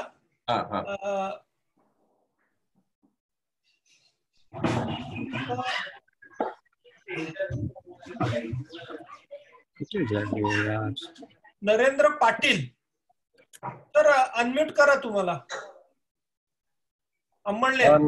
जय गुरुदेव भाऊ. जय गुरुदेव. जय गुरुदेव. मी नरेंद्र पाटील बोलतो, साने गुरुजी फाउंडेशन अंमळनेर जळगाव. जी हा भाऊ, माझा एक विषय असा होता गायकवाड साहेबांना की पूर्ण महाराष्ट्रात आपण 1550 संस्थापक एकत्र आहोत आणि ही जी संकल्पना साहेबांनी सांगितली ती आम्हाला आवडलेली आहे आणि भाऊंच्या मार्गदर्शनाखाली आम्ही सगळे महाराष्ट्रात हा प्रयोग आपण करू. आणि माझी अशी इच्छा आहे की गायकवाड साहेबांनी यासाठी मदत करावी आणि आम्ही त्यांनी जे मार्गदर्शन करतील किंवा याची छोटीशी एक मिटिंग घेऊन आपण थोडी या संदर्भात आपण सर्व याच्यासाठी मदत करू, सहकार्य करू आणि मग त्यांचं मार्गदर्शन घेऊन हे काम करू, पुढे नेऊ आपण. हे करोनाजन्य परिस्थिती जी निर्माण झालेली आहे आणि हे जे डॉक्टर्स लोक जे लूट करताय प्रायव्हेट डॉक्टर्स, तर त्याला कसा आळा घालता येईल आपले सगळ्या संस्था मिळून आपण यासाठी प्रयोग करू, आपण मदत करू. आम्ही सगळे तयार आहोत भाऊ तुमच्यासाठी. ठीक. धन्यवाद. थँक्यू नरेंद्र. गायकवाडचे बाकीचे प्रश्न असेच आहेत की हार्टवर, कॅन्सरवर, बाकीच्या याच्यावर, थायरॉइडवर माध्यमातून मी काय करतो, मला असं वाटतं की आपण एक वेगळी मीटिंग या बाबतीत घ्यायची जरूर आहे. मी आता फक्त काय सांगतो की आता जी औषध आपली तयार आहेत आणि विक्रीची मान्यता मिळालेली, कॅन्सरच्या औषधाची आपल्याला विक्रीची मान्यता मिळालेली आहे. जी. हार्टचं किट जे आपण बनवलंय त्याची आपल्याला मान्यता मिळालेली आहे. जी. किडनी 3 वेळा डायलिसिस लागतं ते आपल्याकडे तयार आहे. जी. शतप्लस तयार आहे. तर ह्या 5-6 गोष्टी ह्या सगळ्यांना लागणार आहेत. हे तुम्ही आम्ही एकत्र येऊन कसं त्याला पुढे नेता येईल जेणेकरून लोकांचे पैसे वाचतील आणि आरोग्य चांगलं होईल याच्यावरती काम करता येईल. करोनाची भीती घ्यायचं काही कारण नाही. शतप्लसनी मॅक्सिमम 1000 किंवा मॅक्सिमम 2000 रुपयामध्ये माणसं खडखडीत बरी होत जायची आता शिकण्याने उदाहरण आहेत. 1-2 नाही, एक 600-700 रुग्ण दिलेले आहेत. महाराष्ट्रातले खूप मोठे मंत्री आहेत, त्यांनी मध्यंतरी जालन्याला 500 बाटल्या माझ्याकडे विकत घेतल्या. दुसरे सांगलीच्या मंत्र्यांनी 1000 बाटल्या घेतल्या. त्यामुळे पेशंट आला, लक्षण आलं की ते म्हणतात ही बाटली घेऊन जाऊन बरा हो. बाकी काय तर आपल्याला प्रायव्हेट हॉस्पिटल तुम्ही जाऊन लाखोची बिलं भरण्यापेक्षा हे 1000-2000 रुपयात खडखडीत बरं व्हा. आपल्याकडे दीपकचं उदाहरण आहे की स्वतःच्या घरातले सगळे लोक पॉझिटिव्ह निगेटिव्ह होत आहेत, 18 मित्र झाले. हे अजून वेगळं काही सांगायची गरज नाही, फक्त विश्वास ठेवून काम केलं पाहिजे. बाकी काढे वगैरे घेतच राहतात, काय आपलं मी कुणाचं घेऊ नका असं कधी म्हणत नाही, पण ह्यांनी चांगला फायदा होतो आणि चांगलं वाटतं, माणूस बरा होतो, अँटीव्हायरल काम करतं ते, असं आहे. याला पुढे न्यायला थोडस तुमचं मार्गदर्शन द्या, म्हणजे आपल्याला काम करता येईल. हॅलो शेखर भाऊ. एक मिनिट. हा बोलो बोलो बोलो. अजय बोलतोय. गायकवाड साहेब नमस्कार. हा नमस्कार. माझे सासरे आजारी होते कोविडमुळे, पुण्यातल्या नामांकित हॉस्पिटलला ऍडमिट केलं होतं. हा जो बिलाचा विषय झालेला आहे मध्यंतरी 10 दिवसाला त्यांनी आम्हाला 6 लाख रुपयाचं बिल केलं. प्रत्येक वेळी रात्री 10 वाजता फोन करतात, लाख रुपये भरा, 1.5 लाख रुपये भरा. 10 वाजता भरल्यावर नंतर परत 11 वाजता फोन येतो, परत पैसे भरायला या तुम्ही. शेवटी ते 28 तारखेला वारलेत. आणि असंच एक मी रेकॉर्डिंग शेखर भाऊला पाठवली. आम्ही त्यांना म्हटलं आम्ही प्लाझ्मा थेरपी करतो, आम्ही डोनर वगैरे सर्व बघितलं, अरेंज झालं, त्यांच्या काय नियम असतील त्याप्रमाणे सर्व ऍडमिट केलं. एक रात्री 11 वाजता एक सिस्टरचा फोन आला की तुम्ही तुरंत या, तुमची प्लाझ्मा थेरपी करायची आहे. आम्ही विचारलं तुमच्याकडे प्लाझ्मा आहे का, म्हटलं नाही आहे. मग तुम्ही फोन का केलं? ते म्हणले की तुम्ही 1 लाख रुपये भरा, आम्ही प्लाझ्मा करतो. आम्ही परत विचारलं तुमच्याकडे प्लाझ्मा आहे का, नाहीये. मग कशाला तुम्ही फोन केलं? प्लाझ्मा आम्ही डोनर आणलेला आहे, आम्ही सर्व करून घेतले, तुम्ही आमच्याकडे 1 लाख रुपये कशाचे मागतात? हो नाही म्हटलं. मग सिस्टर म्हटली सॉरी, आम्हाला डॉक्टरांनी सांगितलं होतं. रात्री 11 वाजता हा विषय झालेला. तुम्हाला शतप्लसची माहिती मिळाली नव्हती का पण तुम्हाला? नाही हा विषय नव्हता. सासरे एकदम 6 लाख रुपये 2,000 रुपयात बरं झालं असतं. हा विषय वेगळा आहे थोडासा, पुढचा घेणार आहे आपण, त्याच्याबद्दल येतो सांगतोय. आणि लुटमारची चालली त्याचं बोलताय तुम्ही. 18 तारखेला 11 वाजता रात्री फोन आलं की 1.5 लाख रुपये भरा, डायलिसिस करायचे आहे, ICMR लावायचे आहे तुम्हाला. तर आम्ही 11 वाजता जाऊन पैसे भरून आलो. 11:30 वाजता फोन आले की तुरंत या, आणि गेले की म्हणे तुमचे वारले. विदिन हाफ एन आवर त्यांनी आमच्याकडे 1,60,000 भरून घेतले आणि 15 मिनिटात वारले सुद्धा. अर्धाच बुलेट डायलिसिस करायचं आहे, त्यांना प्रॉब्लेम आहे. तर आम्ही घाबरून म्हटलं 1.5 लाख रुपयासाठी कशाला आपण नाही भरायचे म्हणून भरलो. आणि म्हणलं तेव्हा त्यांनी DC वगैरे दिलं आणि म्हणलं सकाळी या तुम्ही डिस्चार्ज घ्यायला. आम्ही मग ते काय कॉर्पोरेशन वगैरे सर्व असता ते विषय झाला. सकाळी 10 वाजता गेलो, ते म्हणले अजून 72,000 रुपये भरायचे. 5 लाख आम्ही भरून टाकले होते. आम्ही म्हटलं 72,000 का भरायचे? रात्रीच तर तुम्ही म्हणलं सर्व ओके झालं. नाही म्हणे तुमचे इन्शुरन्स मध्ये आहे म्हणून तुम्हाला जास्त पैसे भरायचे. अरे बाप, फार वाईट आहे. काय झालंय शेखरजी, बरीचशी हॉस्पिटल ही दिवाळखोरीत चालली होती. करोनामुळे त्या हॉस्पिटलला जीवदान मिळालेलं आहे. आता त्यांच्या एवढी झाल्यात काय काय लोकांच्या, जिथे काही उपचार नसताना माणसांचे जीव गेले आणि हॉस्पिटल मालामाल झाले. वाईट झालंय, पण ठीक आहे. असंख्य फोन येत आहेत, काय करतो आम्हाला काय कळत नाही. आणि खूप जवळ, आणि प्रत्येकाची नाही हो कॅपॅसिटी सर भरायची. मी तुम्हाला म्हटलं ना की माझ्या माहितीच्या एका माणसं नवरा बायकोच 14 लाख रुपये एका प्रायव्हेट हॉस्पिटलने बिल केलं. वारजे माडूला राहायला होते, माझ्या ओळखीचे नव्हते, तिच्या ओळखीने मला सांगितलं, म्हणले साहेब तुमच्या औषधाची माहिती नव्हती, 14 लाख रुपये बिल झालं, बिल भरायला पैसे नव्हते, त्यांनी राहता फ्लॅट विकला, फ्लॅट विकून बिल भरलं. खूप अवघड आहे, खूप विचित्र झालं. ठीक आहे सर, आपण आता जॉईन होऊया नंतर आणि या गोष्टीला पुढे नक्की घेऊन जाऊया. आणि thank you so much, thank you so much. धन्यवाद. धन्यवाद सगळ्यांना. प्रदीप हाके आपले जे दुसरे गेस्ट आहेत त्यांचं इंट्रोडक्शन ते देतील. स्वतः अनम्यूट करा, तुम्ही अनम्यूट करा. नाही झालं प्रदीपजी.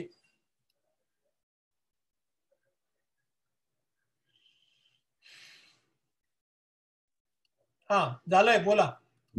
नमस्कार. आपले पुढील व्याख्याते आहेत डॉक्टर भालचंद्र साठे.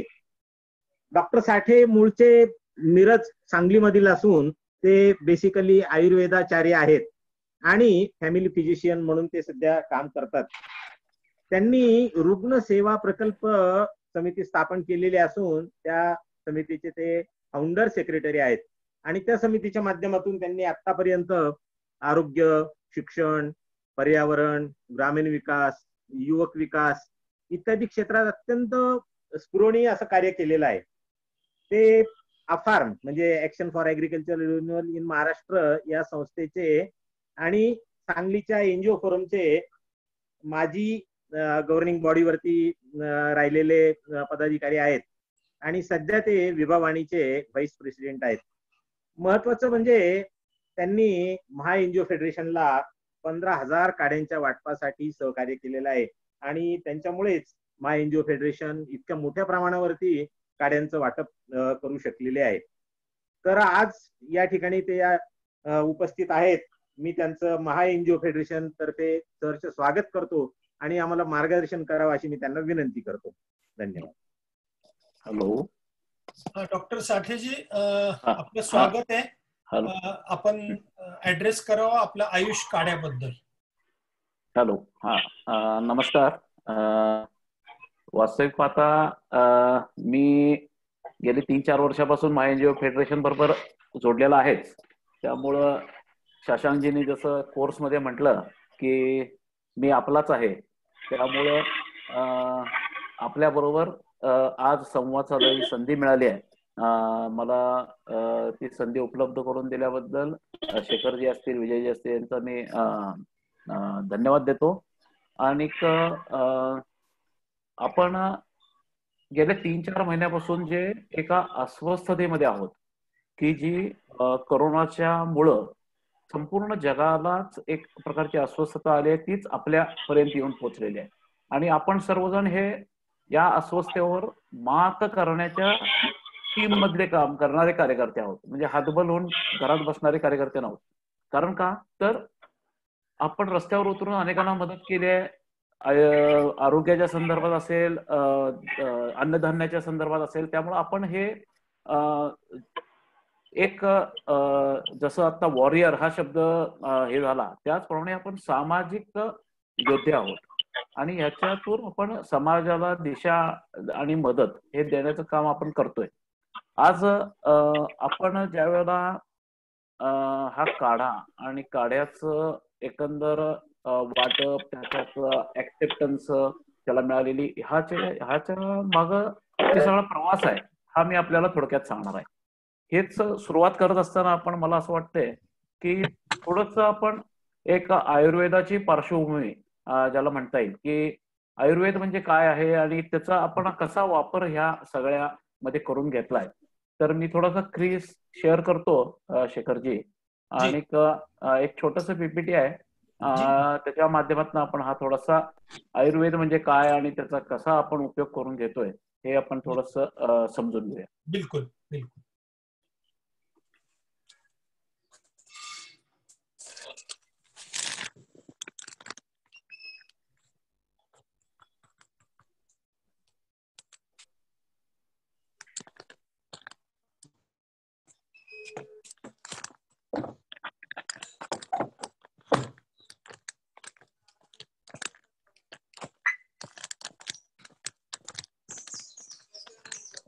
आता आपण ज्या वेळेला आयुर्वेदाच्या संदर्भात बोलायला सुरुवात करतो, तर आयुर्वेद म्हणजे आहे तरी काय असा जर आपण विचार केला तर सगळ्यात महत्वाचं म्हणजे आयुर्वेदाचं प्रयोजन जे आहे किंवा त्याला हेतू म्हणता येईल तो काय आहे, तर स्वस्थस्य स्वास्थ्य रक्षणम आणि अतुरस्य विकार प्रशमनम. आता जे सर्व मुद्दे गायकवाड साहेबांच्या ह्याच्यातून आले, भाषणातून आले, तोच प्रयोजन हे कित्येक हजार वर्षापूर्वी आयुर्वेदानं मांडून ठेवलेलं आहे.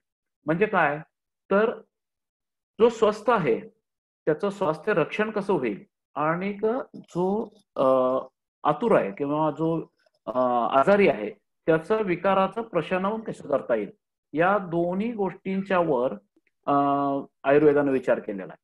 आणि सगळ्यात जास्त विचार कशावर केलाय, आता आपण अनेक वेळा म्हणतो prevention is better than cure. अरे तोच विचार बरोबर हा आयुर्वेदानं जास्त मोठ्या प्रमाणावर केलेला आहे. आणि हे का आणि कशा पद्धतीनं, तर आज आपण बघितलं तर 21व्या शतकात जात असताना ह्या सगळ्या लाईफस्टाईल आणि ह्याचे आपण अनुभव घेतोय. म्हणजे प्रत्येकाची लाईफस्टाईल ही अक्षरशः एखाद्या यंत्राप्रमाणे झालेली आहे.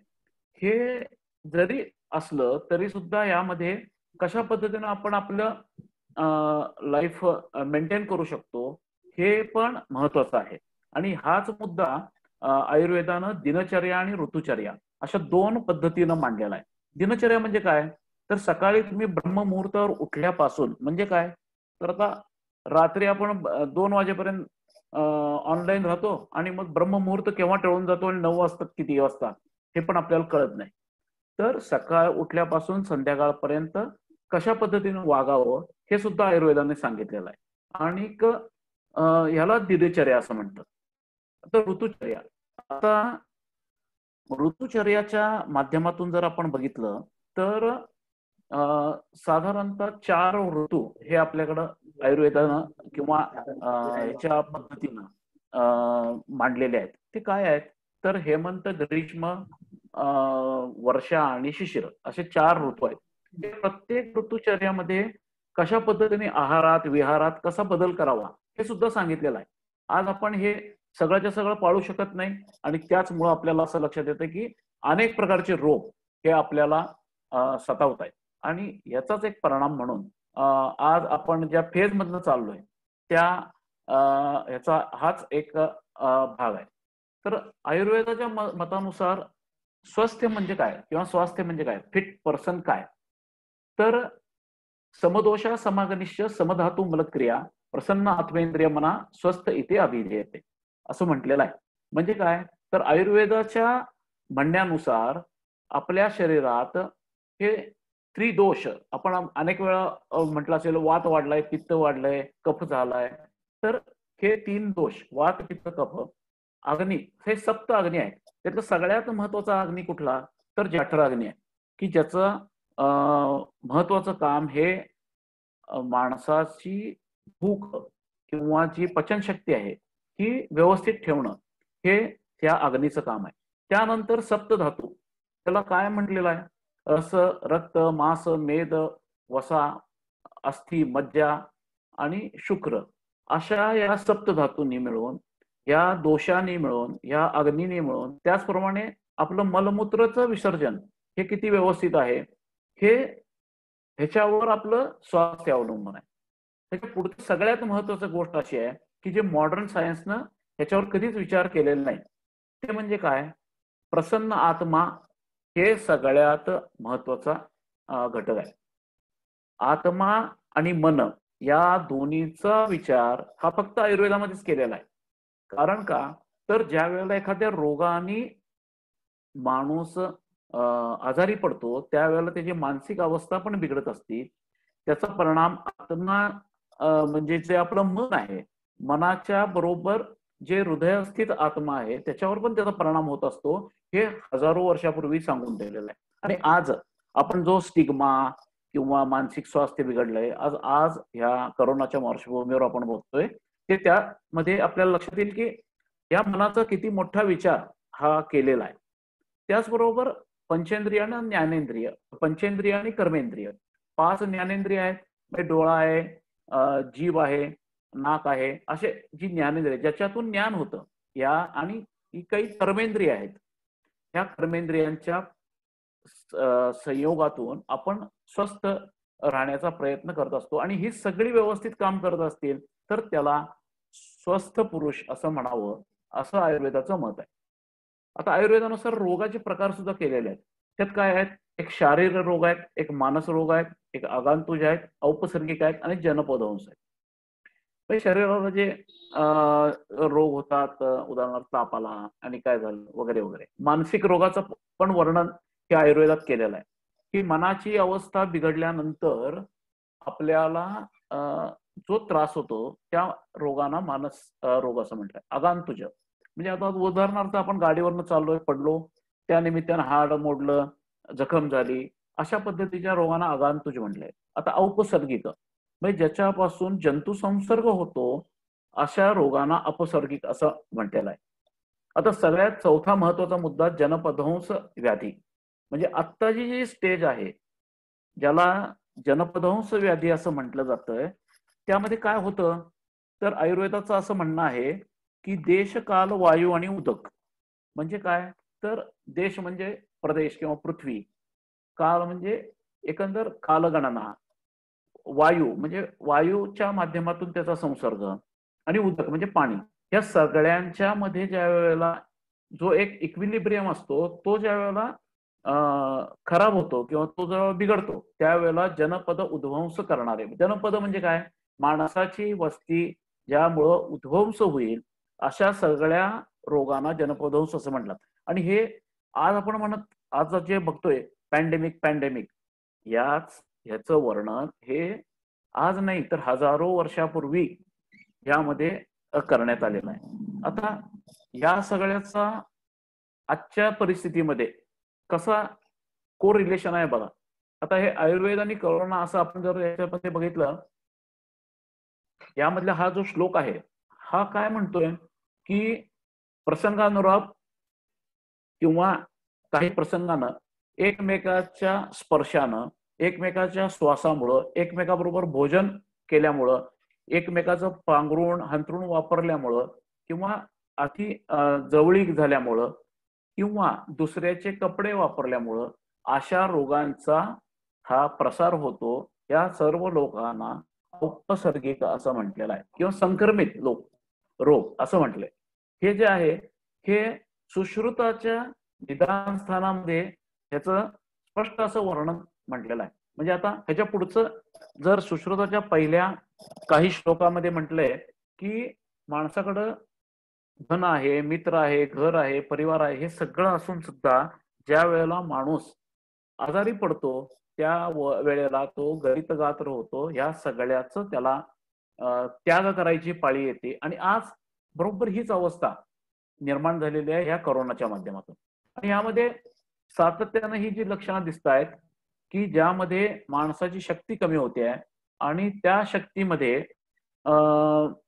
या सगळ्या रोगांवर मात करण्यासाठी आज त्याच्याकडं मानसिक पण शक्ती नाही आहे, शारीरिक पण शक्ती नाही आहे आणि योग्य औषध उपचार नाहीत. आता मगाशी काय औषध उपचार चालले आहेत त्याच्याबद्दल काय कशा पद्धतीनं प्रॉब्लेम निर्माण झालेले आहेत, कशा लोकांचं लोबडणूक चालू आहे हे आपण ऐकलंय. पण आयुर्वेदात या सगळ्यांच्या ह्याच्यावर पूर्वी ज्या पद्धतीनं वर्णन केलेलं आहे त्यामध्ये औपसर्गिक व्याधी किंवा जनपदोंमध्ये याच्यामध्ये दैवव्यपाश्रय नावाची एक चिकित्सा आहे. मंत्र, होम, धूपन, सामाजिक स्वच्छता, वैयक्तिक स्वच्छता याला सदवृत्त असं म्हटलेलं आहे. सदवृत्त म्हणजे वैयक्तिक स्वच्छतेचे काही नियम जे आहेत ते कसे पाळायचे या संदर्भात आयुर्वेदामध्ये विस्तृत वर्णन आहे. त्याचप्रमाणे मी मगाशी म्हटलं तसं दिनचर्या आणि ऋतुचर्या याचाही या कोरोनाची अत्यंत जवळीक संबंध आहे. आता तुम्ही बघताय इथं सतत थुंकू नका, घाण करू नका, हे आपण रोज वारंवार सांगतोय तरी सुद्धा आज आपल्या प्रत्येकाच्या गावामध्ये कशा पद्धतीनं सामाजिक स्वच्छतेचा सगळा बोजवारा उडतोय हे आपण बघायला लागलोय. हे का होतंय तर आपण ह्या सगळ्या गोष्टीमध्ये एक शिस्त पाळत नाही आहे. आता सदवृत्तामध्ये शिस्त पाळण्याच्या संदर्भातले नियम सांगितलेले आहेत. अशा अवस्थेमध्ये प्रत्येकाने जर आपलं वर्तन हे काळजीपूर्वक केलं तर हा आजार नियंत्रणात येऊ शकतो. असंच वर्णन हे काही हजार वर्षापूर्वी करून ठेवले आणि आज हे तेच सांगते. आता काल WHO ने एक पत्रक प्रसिद्ध केलं की ही साथ लगेच काय आटोक्यात येणार नाही आहे, हे वर्षभर चालण्याची शक्यता आहे. म्हणजे अशा बातम्यानंतर आपल्या समाज मनाचं एकंदर खच्चीकरण करण्याचं काम हे यामुळे होतंय हे आपल्याला लक्षात आलंय. आणि हे अत्यंत धोकादायक असलेली गोष्ट आहे. कारण का तर आज मानसिक स्वास्थ्य टिकवणं हे फार महत्वाचं गोष्ट झालेली आहे. या कोरोनाच्या काळात ज्यावेळेला एप्रिल महिन्यामध्ये आम्ही एक हेल्पलाईन चालू केली रुग्णसेवा प्रकल्पाच्या माध्यमातून की तुम्हाला अस्वस्थ वाटत असेल, तुम्हाला कोण बोलायला नाही आहे, लॉकडाऊन मध्ये आपण एकत्र भेटत नाही आहे तर तुम्ही फोन करा. आम्ही काही काउन्सिलर्सचे नंबर त्यामध्ये टाकलेले होते आणि लोक फोन करत होते, काही संपर्क करत होते, काही अडचणी सांगत होते, काही मदत मागत होते. असं पण आपण काम करून बघितलंय. त्यामुळं मानसिक अवस्था ही सगळ्यात महत्वाची आहे. त्यानंतर आता आपण आता अनेक औषधांच्या संदर्भात चर्चा झाली तर 2 प्रकारची औषधं साधारणतः या सगळ्या उपचारांमध्ये वापरली जातात. एक आहे ते वनस्पतीजन्य आणि या वनस्पतीजन्य औषधांचं जे काही हे आहे शास्त्र आहे ते अत्यंत समृद्ध असं शास्त्र, ज्याला तुम्ही ऐकलं असेल की मटेरिया मेडिका नावाचा एक ग्रंथ आहे, त्यामध्ये सर्व वनस्पतींची माहिती दिलेली आहे. त्याच पद्धतीचं द्रव्यगुणशास्त्र हे आयुर्वेदाचं एक अंग आहे आणि त्या माध्यमातून आपल्याला सातत्यानं या औषधी कशा वापराव्यात, कशा पद्धतीनं, आता त्यामध्ये काय म्हटलेलं आहे तर वैद्यानं द्रव्यगुण जे शास्त्र निर्माण केलं त्या शास्त्रासाठी ही जी योजना आहे ती कोणतीही द्रव्य वापरायचे युक्तिपूर्वक वापरावे असं म्हटलेलं आहे. युक्तिपूर्वक म्हणजे काय, त्या पेशंटची अवस्था, त्याचं ताकद, त्याची मानसिक अवस्था या सगळ्याचा विचार करून औषधी द्रव्यांची आपण उपाययोजना करावी, त्याचा डोस कसा हे करावा, ऍडजस्ट करावा, हे सगळं आयुर्वेदामध्ये त्याचं हे आहे. आता रासायनिक उदाहरणार्थ आपल्याला माहित आहे की ज्या अनेक द्रव्यांमध्ये रासायनिक घटक वापरून ते औषध तयार केलं जातं. उदाहरणार्थ जास्तीत जास्त आपल्या आयुर्वेदामध्ये गंधक वापरलेला आहे, पारा वापरलेला आहे, माक्षिक वापरलेला आहे, जस्त वापरलंय, लोह वापरलंय, इत्यादी अनेक रत्न काही वापरलेले आहेत. म्हणजे काही औषधात रत्नांची भस्म करावं आणि त्याची भावना द्यावी, इथपासून सगळ्या गोष्टी त्यात इन्कॉर्पोरेट आहेत. तर याची सुद्धा शुद्धी कशी करावी, म्हणजे अशुद्ध असलेला धातू हा ह्याच्यात वापरू नये. मगाशी भस्मांच्या संदर्भात गायकवाड साहेबांनी काही उदाहरण दिली, पण या भस्मांच्या ह्यानं ते जे स्त्रोतोगामित्व असं म्हणतात, सूक्ष्म पद्धतीनं ते शरीरात शोषलं जाण्याची जी क्रिया होत होती त्याला स्त्रोतोगामित्व असं म्हणतात. तर या माध्यमातून आपल्याला औषधांच्या मध्ये या सगळ्यांचं युक्तिपूर्वक वापर आणि त्याचा शुद्ध करून वापर करणं असा आपला फार मोठा रेफरन्स हा आयुर्वेदात दिलेला आहे. त्यामुळं याच्यात प्रतिबंधात्मक उपाय, आता कोरोनाचे लक्षणं काय आहेत हे आता तुम्हाला सगळ्यांना माहित आहेत की मग दम लागतोय, ताप येतो वगैरे वगैरे वगैरे. तर प्रतिबंधात्मक उपायामध्ये नस्य हा एक उपाय. आता ह्या प्रतिबंधात्मक उपाय आता मी जे आपल्याला सांगतोय हे सर्व आयुष मिनिस्ट्रीनं डिझाईन केलेले आणि त्याच्या माध्यमातून त्यांनी गाईडलाईन दिली आहे. पण दुर्दैवानं तुम्हाला सांगतो की अनेक ठिकाणी हे वापरण्यासाठीचे डायरेक्शन शासनानं देऊन सुद्धा, म्हणजे अगदी सांगली जिल्ह्यात आम्ही 4-5 आयुर्वेदामध्ये काम करणाऱ्या संघटना एकत्र येऊन आम्ही निवेदन दिलं. हे निवेदन देऊन कमीत कमी 2 महिने झाले, तरी सुद्धा आज तागायत कलेक्टर आणि DHOने आम्हाला त्याला परवानगी दिलेली नाही. याच्यासारखं दुर्दैवी गोष्ट कुठलीच नाही. कारण का, तर आम्ही म्हटलं ते आमच्या स्वखर्चानं आणि पेशंटच्या मान्यतेनं आम्ही औषधं द्यायला तयार आहे, तरी सुद्धा याला मान्यता देण्यात आली नाही. त्याच्यामुळं आयुर्वेदा म्हणजे जे भारतीय चिकित्सा पद्धतीचं प्रचंड मोठं भांडार आहे ते अशा या एपिडेमिकच्या काळात किंवा अत्यंत सर्व जगाला व्यापून टाकल्या अशा रोगाला ट्रीट करण्यासाठी आपल्याला स्वायत्तता नाही. हे सगळ्यात वाईट अवस्था आहे.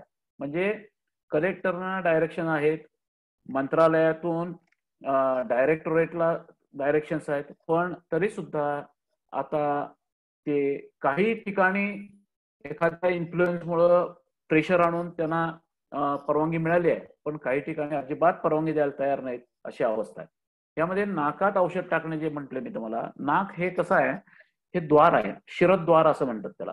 कारण नाक, कान आणि घसा हे एकमेकाला जोडलेलं आहे. आपल्याला माहित असते किंवा आपण बऱ्याच वेळा नाकात औषध टाकलं की ते घशात येतं. अशाच पद्धतीनं ते मेंदूवर पण काम करत असतं, कारण नाकाच्या वरच्या बाजूला एक जाळी आहे, त्या जाळीच्या माध्यमातून ते काम औषध करत असतं.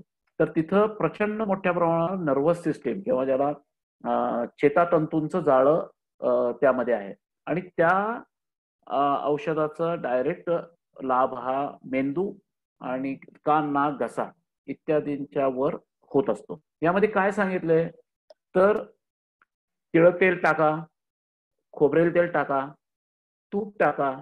हे दिवसातून 2 वेळा तुम्ही नक्की जर केलं, नाकात एक प्रकारचं त्याला जे कोटिंग होत असते त्यामुळं बाहेरचा जंतुसंसर्ग थांबवण्यासाठी त्याचा चांगला उपयोग होतोय.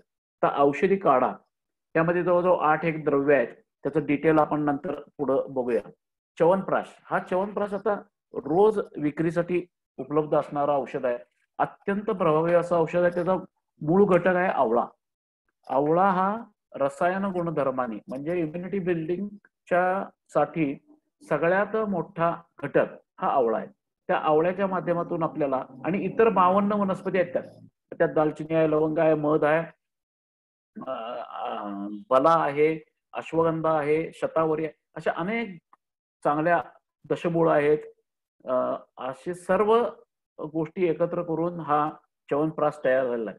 तोही रोज एक चमचा म्हणजे 10 ग्रॅम साधारणतः हा घ्यायसाठी आपल्याला सुचवलेला आहे. संशमनी वटी त्यामध्ये काय आहे तर गुडूची म्हणजे गुळवेल.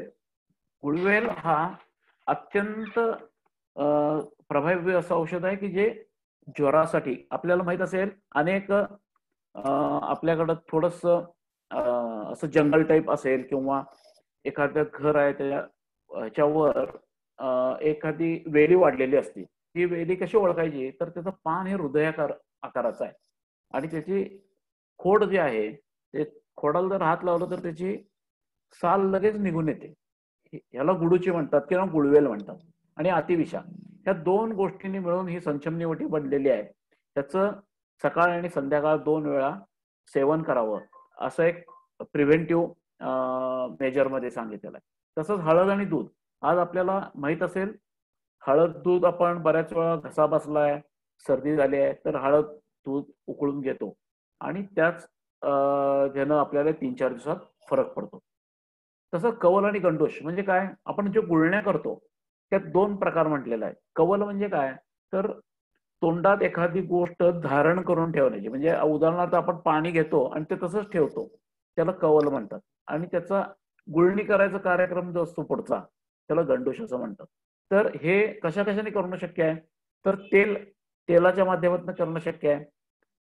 2-3 चमचे तेल घ्यायचं आणि त्याच्या माध्यमातून ते काम करायचं किंवा उष्णोदक किंवा गरम पाणी घ्यायचं आणि त्याच्या माध्यमातून करायचं किंवा पाण्यात तेल टाकून दोन्ही मिक्स करून सुद्धा घेतलं तरी ते फायदेमंद आहे.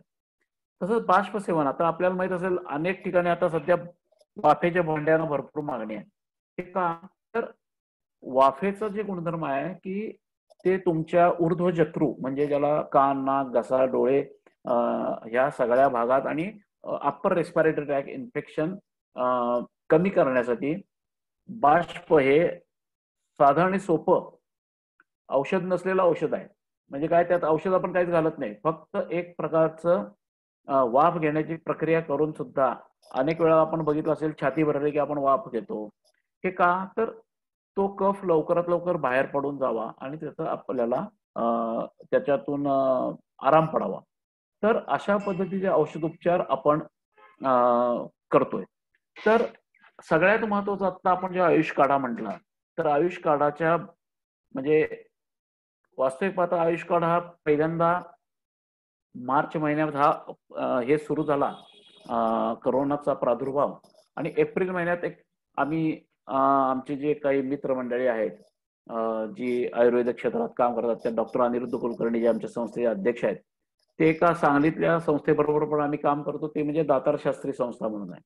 तर त्या संस्थेने पहिल्यांदा ह्याच्यामध्ये इनिशिएटिव्ह घेतला की आपण एकत्र येऊन हा काढा तयार करावा आणि आम्ही तो काढा मोठ्या प्रमाणावर तयार करून हा स्वच्छता कर्मचाऱ्यांना सांगली, मिरज, कुपवाड महापालिकेतल्या लोकांना दिला आणि सुदैवानं यात अत्यंत कमी लोकांना लागण झाली आहे आजपर्यंतही. आणि आता कायमच आपण तो काढा पुरवू शकलो नाही पण आपण बऱ्याच वेळेला त्यांना हा काढा दिला.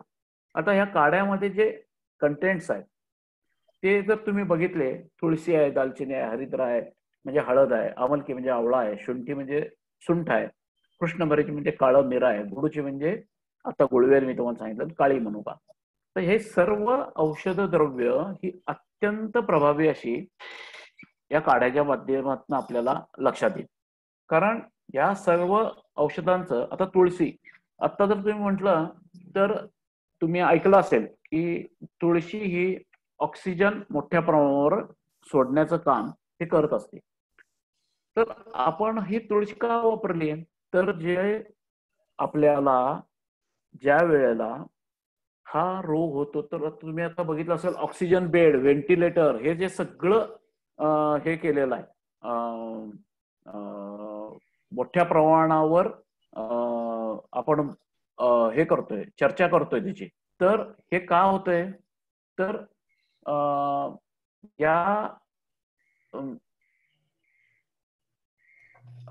हॅलो हॅलो सर बोला, येतोय तुमचा आवाज. हा, तर या तुळशीमध्ये कन्क्लूड करायचे. या तुळशीमध्ये जे मोठ्या प्रमाणावर हे आहे, औषधी द्रव्य आहे, त्यामध्ये लक्षात येईल की ऑक्सिजनचं प्रमाण हे यामुळं वाढतं शरीरातलं, आणि या वाढलेल्या शरीराच्या ऑक्सिजनच्या प्रमाणामुळं अशा पेशंटना श्वासोच्छवासाचा त्रास लगेच कमी होण्यासाठी मदत होते. तर या पुढं जर आपण बघितलं की ही सर्व जी द्रव्य आहेत त्यांचे जो हे आहे गुणधर्म आहेत ते जर आपण बघितले तर ते अत्यंत चांगले आहेत, आणि या गुणधर्मांच्या आधारे त्या वनस्पती ह्या काम करतायत. आज तुळशी आहे, त्याचं काय आहे बघा, त्यात पंचांग वापरलेलं आहे. पंचांग म्हणजे काय? तर डॉक्टर साहेब आपल्याला 7-8 मिनिटात क्लोज करायचंय. हो, स्क्रीन शेअरिंग बंद करतो मी. ठीक आहे, तुम्ही बोलून घ्या आता. हा महत्वाचा विषय होता, याला वेळ द्यायला पाहिजे होता. ठीक आहे, बोला आता. ते कोणतरी त्याच्यावर हे करते, डिस्टर्ब करते, ते जरा बघायला नाही. कोण करत आहे ते जे हे तुम्ही असंच बोला ना. हा, तर तुळशी असेल, दालचिनी असेल, या सर्व औषधी द्रव्यांचं जर तुम्ही हे बघितलं, उपयोग जर बघितले, हे सर्व आपले जे या करोनाची लक्षणं, ज्यामध्ये श्वासोच्छवासाचा त्रास होणं, ताप येणं, त्याचबरोबर कफ निस्सारण न होणं, हे सर्व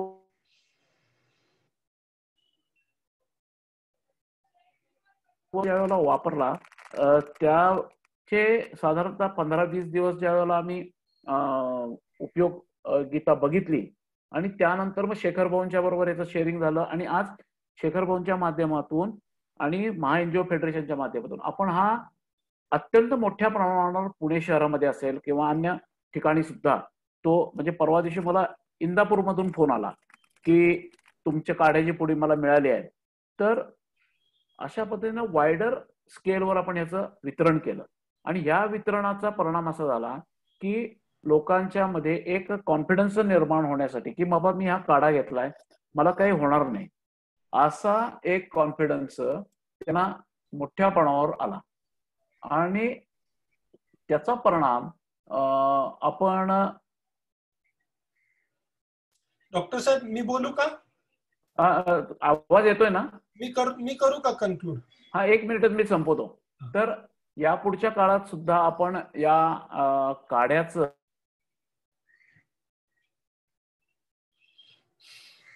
नाहीये ते आवाज येत नाहीये.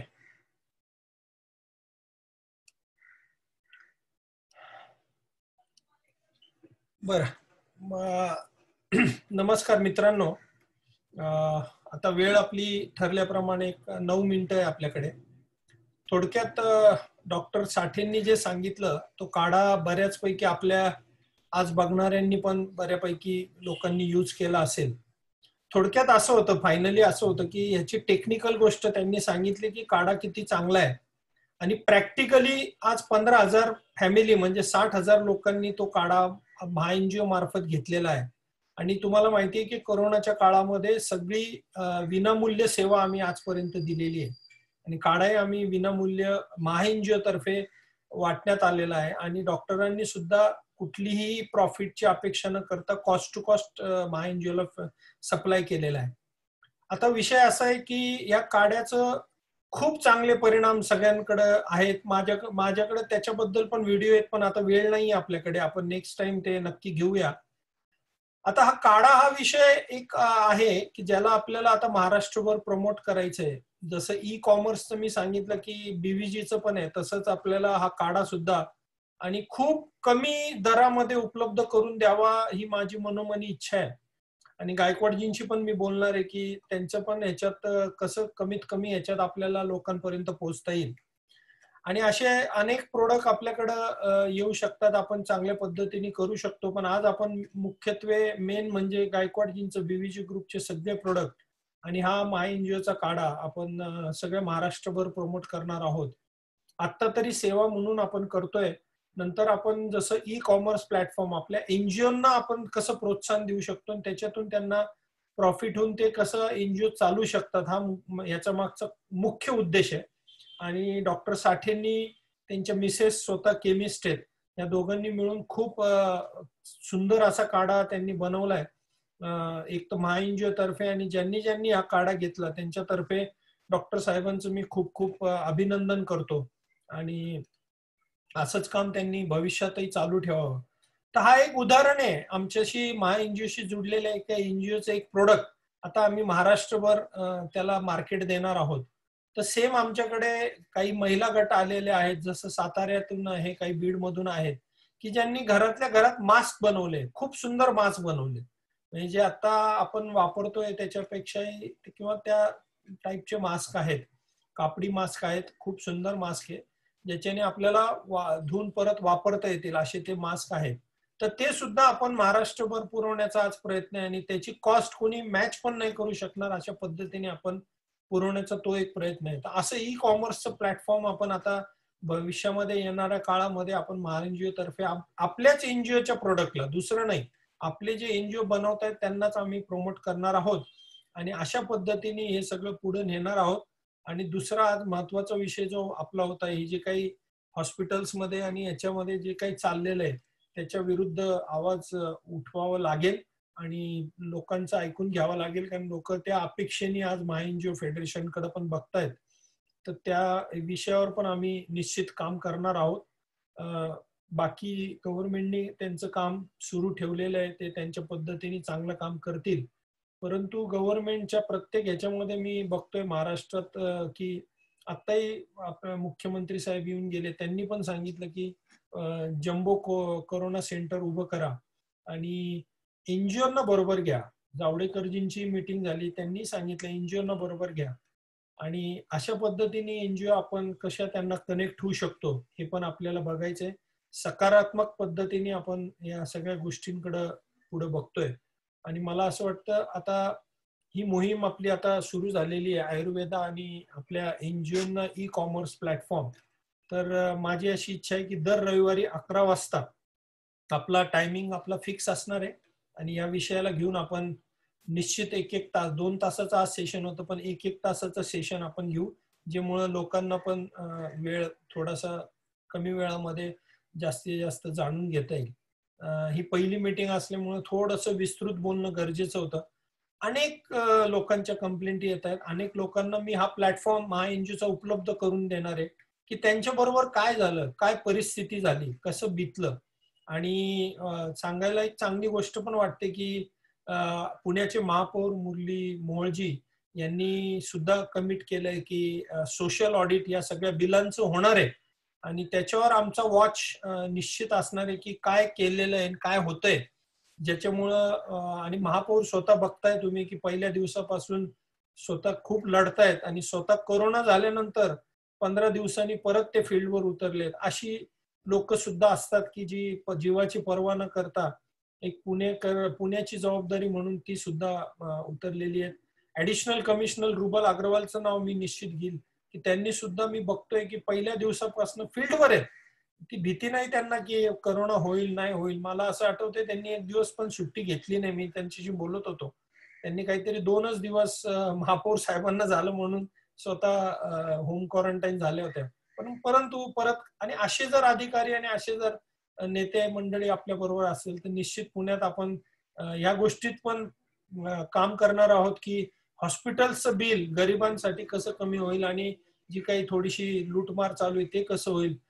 परवा चंद्रकांत दादांनी पण एक सूचना दिली की पीपी किट आणि हे जर आपण एनजीओच्या माध्यमातून उपलब्ध करून दिलं सगळ्या हॉस्पिटलला तर हॉस्पिटलला ते सांगू शकतात की हे सगळं बिल तुम्ही लेस करा. तर तो एक प्रयत्न चालू आहे आपला. दादांबरोबर बसून ती मीटिंग आपण घेऊया. असे अनेक कार्यक्रम आपले चालू आहेत. धनंजय मुंडे आपल्या याच्यावर येऊन गेले होते, त्यांनी पण आपल्याला गव्हर्नमेंटचं सांगितलं, त्यांना आपण पत्र दिलेलं आहे परंतु अजून त्यांच्याकडून तसा काही रिप्लाय आलेला नाहीये. त्यांचं फॉलोअप आपल्या चालू आहे. या आजच्या कार्यक्रमाचं कन्क्लूड मला असं वाटतं पुढच्या वेळी, आणि हा कार्यक्रम अख्खाच्या अख्खा आपण युट्यूब आणि फेसबुकवर टाकणार आहोत जेणेकरून लोकांपर्यंत तो पोहोचावा. वेळेची कमतरता असते आणि गायकवाडजींचं आणि डॉक्टर साहेबांचे सगळे डिटेल्स आम्ही तुमच्यावर शेअर करू. सगळ्या ग्रुपवर आम्ही पाठवू. तुमचे कॉन्टॅक्ट आमच्याकडे आहेत. विजयने पण आता काही माहिती पाठवली आहे. जर आत्मनिर्भर गाव याच्यातून आपल्याला उभं करायचं असेल तर याचा खूप फायदा आपल्याला होणार आहे. कारण की शहरातली लोक तरी देऊन मोकळे होतील पण गावात खेड्यात आपल्याला ह्या सगळ्याच गोष्टी पुरवाव्या लागणार आहे की जेणेकरून कमी खर्चामध्ये त्यांना करोनातून बाहेर येऊन आणि कसा रेव्हेन्यू पण मिळेल या बाबतीत आपण निश्चित बघूया. मी कन्क्लूड करण्यासाठी आता आमचे महा एनजीओ फेडरेशनचे डायरेक्टर गणेश बाकले यांना मी विनंती करतो की त्यांनी कन्क्लूड करावं. गणेश, आपण अनम्यूट करावं. धन्यवाद भाऊ. आवाज येतोय? हो येतोय. मला वाटतं की 4 महिन्यापासून जे आता डॉक्टर भालचंद्र साठेंनी जे सांगितलं की अस्वस्थता जी आहे की नक्की काय चाललंय काय करायचं, तर ह्या मार्गदर्शनाचा इनिशिएटिव्ह जो महा एनजीओने आपण घेतलाय सगळ्यांनी, त्याची सुरुवात ही अत्यंत छान आणि मला वाटतं मार्गदर्शी ठरलेली आहे. आणि आता भाऊ तुम्ही जसं म्हणालात की हे सुरुवात आहे, अजून आपण पुढे कंटिन्यू करणार आहे. तर आजच्या कार्यक्रमाचं कन्क्लूड करतोय की ह्या विषयाचं कन्क्लूड मी करत नाहीये. मला सर्वप्रथम हनुमंतराव गायकवाड सरांचे धन्यवाद म्हणायचं आहे की प्रत्येक वेळा आपण त्यांना हाक मारली की ते आपल्याला येऊन मार्गदर्शन करतात आणि तन मन धन लावून ते जे काही समाजासाठी त्यांनी तयार केलेल्या औषधं आहेत किंवा गरिबांसाठी हे पोचलं पाहिजे, तुम्ही 10 लोकांना फ्री मदत करा, ही जी भावना आहे जी एनजीओ मध्ये आपल्या सगळ्यांना काम करत असताना असते ती त्यांच्यात वारंवार दिसते. आणि मला स्वतःला तर एक कॉन्फिडन्स आलाय की हे 100+ आणि आपला हा काढा हे 2 जर आपल्या बरोबर असेल तर मला वाटत नाही की लगेच आपण हॉस्पिटलला जाऊन तिथे त्यांना त्या गडबड्यामध्ये जाण्याची काही गरज आहे असं मला वाटतं. मला असं म्हणायचं की हे सगळी जी काय औषधं आहेत किंवा हे काय मार्गदर्शन आहे हे कुठेही असं सहज न घेता खूप मोलाचं आहे. कारण का मी पुण्यात राहतो आणि पुण्यात काय परिस्थिती आहे आज आम्हाला सगळ्यांना माहिती आहे की आम्हाला करोनापेक्षा हॉस्पिटलची भीती वाटायला लागली. तिथल्या सगळं जे ऐकतोय त्या न्यूजची भीती जास्त वाटायला लागली. कारण की आम्ही हसत जाणारी लोक जेव्हा सगळी न्यूज आम्हाला ऐकायला येते तेव्हा प्रश्न पडतो की नक्की काय. तर मला वाटतं की आजचं हे मार्गदर्शन आणि हे औषध आणि काढा ही आपल्या सगळ्यांसाठी एक संजीवनीच आहे. तर आणि महत्वाची गोष्ट त्यांनी दोघांनी नमूद केली आहे की घाबरायचं कारण नाही. आपण सगळे घाबरलो आहोत मीडियामुळे किंवा बाकी सगळ्या गोष्टींमुळे. तर ह्या औषधाबरोबर घाबरू नका हे त्यांनी भरपूर वेळा सांगितलं आणि एवढ्या मोठ्या प्लॅटफॉर्मवर एवढ्या मोठे लोक येऊन आपल्याला जेव्हा सांगतात त्याचा अर्थ त्यांचा काहीतरी अभ्यास आहे त्याच्या मागे. तर मला असं वाटतं की महा एनजीओ आता ह्या प्लॅटफॉर्मवर जेवढे लोक आता हे ऐकत आहेत, एनजीओ जे ऐकत आहेत, त्यांनी एक गोष्ट पहिली करायला पाहिजे की घाबरू नका. आयुर्वेदच आपल्या बरोबर आहे. बाकीच्या गोष्टींकडे थोडस आपण वेगळ्या दृष्टिकोनातून बघू, पण पहिल्यांदा ह्याच्यावर एक विश्वास ठेवू. महा एनजीओला जे काय आता ह्या पुढचे शेड्यूल्स होतील आणि या विषयावर आपण बोललं जाईल त्याच्यावर आपण या आपली मतं मांडा, आपले अनुभव सांगा. मला असं वाटतं की आजच्या या सेशनला श्री हनुमंतरावजी गायकवाड आणि डॉक्टर भालचंद्र साठे हे आले. त्यांचा अमूल्य वेळ आणि अत्यंत मोलाचं मार्गदर्शन महा एनजीओ आणि सगळ्या एनजीओना त्यांनी दिलं. त्यामुळे मी त्यांचे शतशः महा एनजीओ तर्फे शतशः आभार मानतो. धन्यवाद. ओव्हर टू यू भाऊ. थँक्यू गणेश. बस 4 नावं मी घेतोय. आजच्या या मीटिंगला अंकुश अण्णा काकडे आपल्या बरोबर होते. नंतर नंदकिशोर काकिर्डे सर आपल्या बरोबर होते, कॉस्मॉस बँकेचे डायरेक्टर.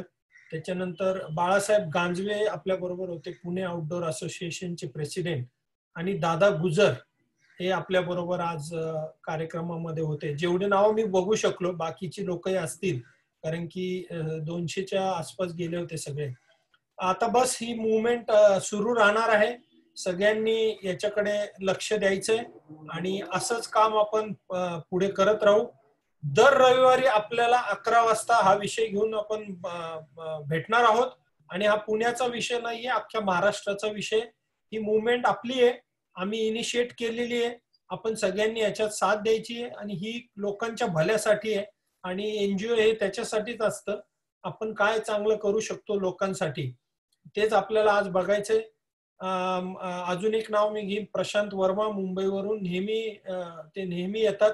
आणि मला आश्चर्य अजून वाटलं की ह्याच्यामध्ये 2-3 डॉक्टर सुद्धा जॉईन झालेत की ज्यांनी हे अप्रिशिएट केलंय. डॉक्टर केदारनाथ चांडक जे स्वतः डॉक्टर आहेत, त्यांनाही ह्या गोष्टी बऱ्यापैकी पटल्या आहेत. आणि मला असं वाटतं की अशा डॉक्टर लोकांचंही आपल्याला पुढच्या वेळी सल्ला घेणं अत्यंत गरजेचं आहे. कारण की विदाऊट नॉलेज आपण कधी कुठली गोष्ट पुढे जाऊन बोलू नये. आणि अजून 2 डॉक्टर मला दिसत आहेत. आता वेळ कमी असल्यामुळे पुढच्या वेळी मी नक्की तो सेशन आपण घेऊया. आणि मला असं वाटतं की हा खूप महत्वाचा आणि खूप गरजेचा विषय आज आपण घेतलेला आहे आणि याला आपण कंटिन्यू करणार आहोत.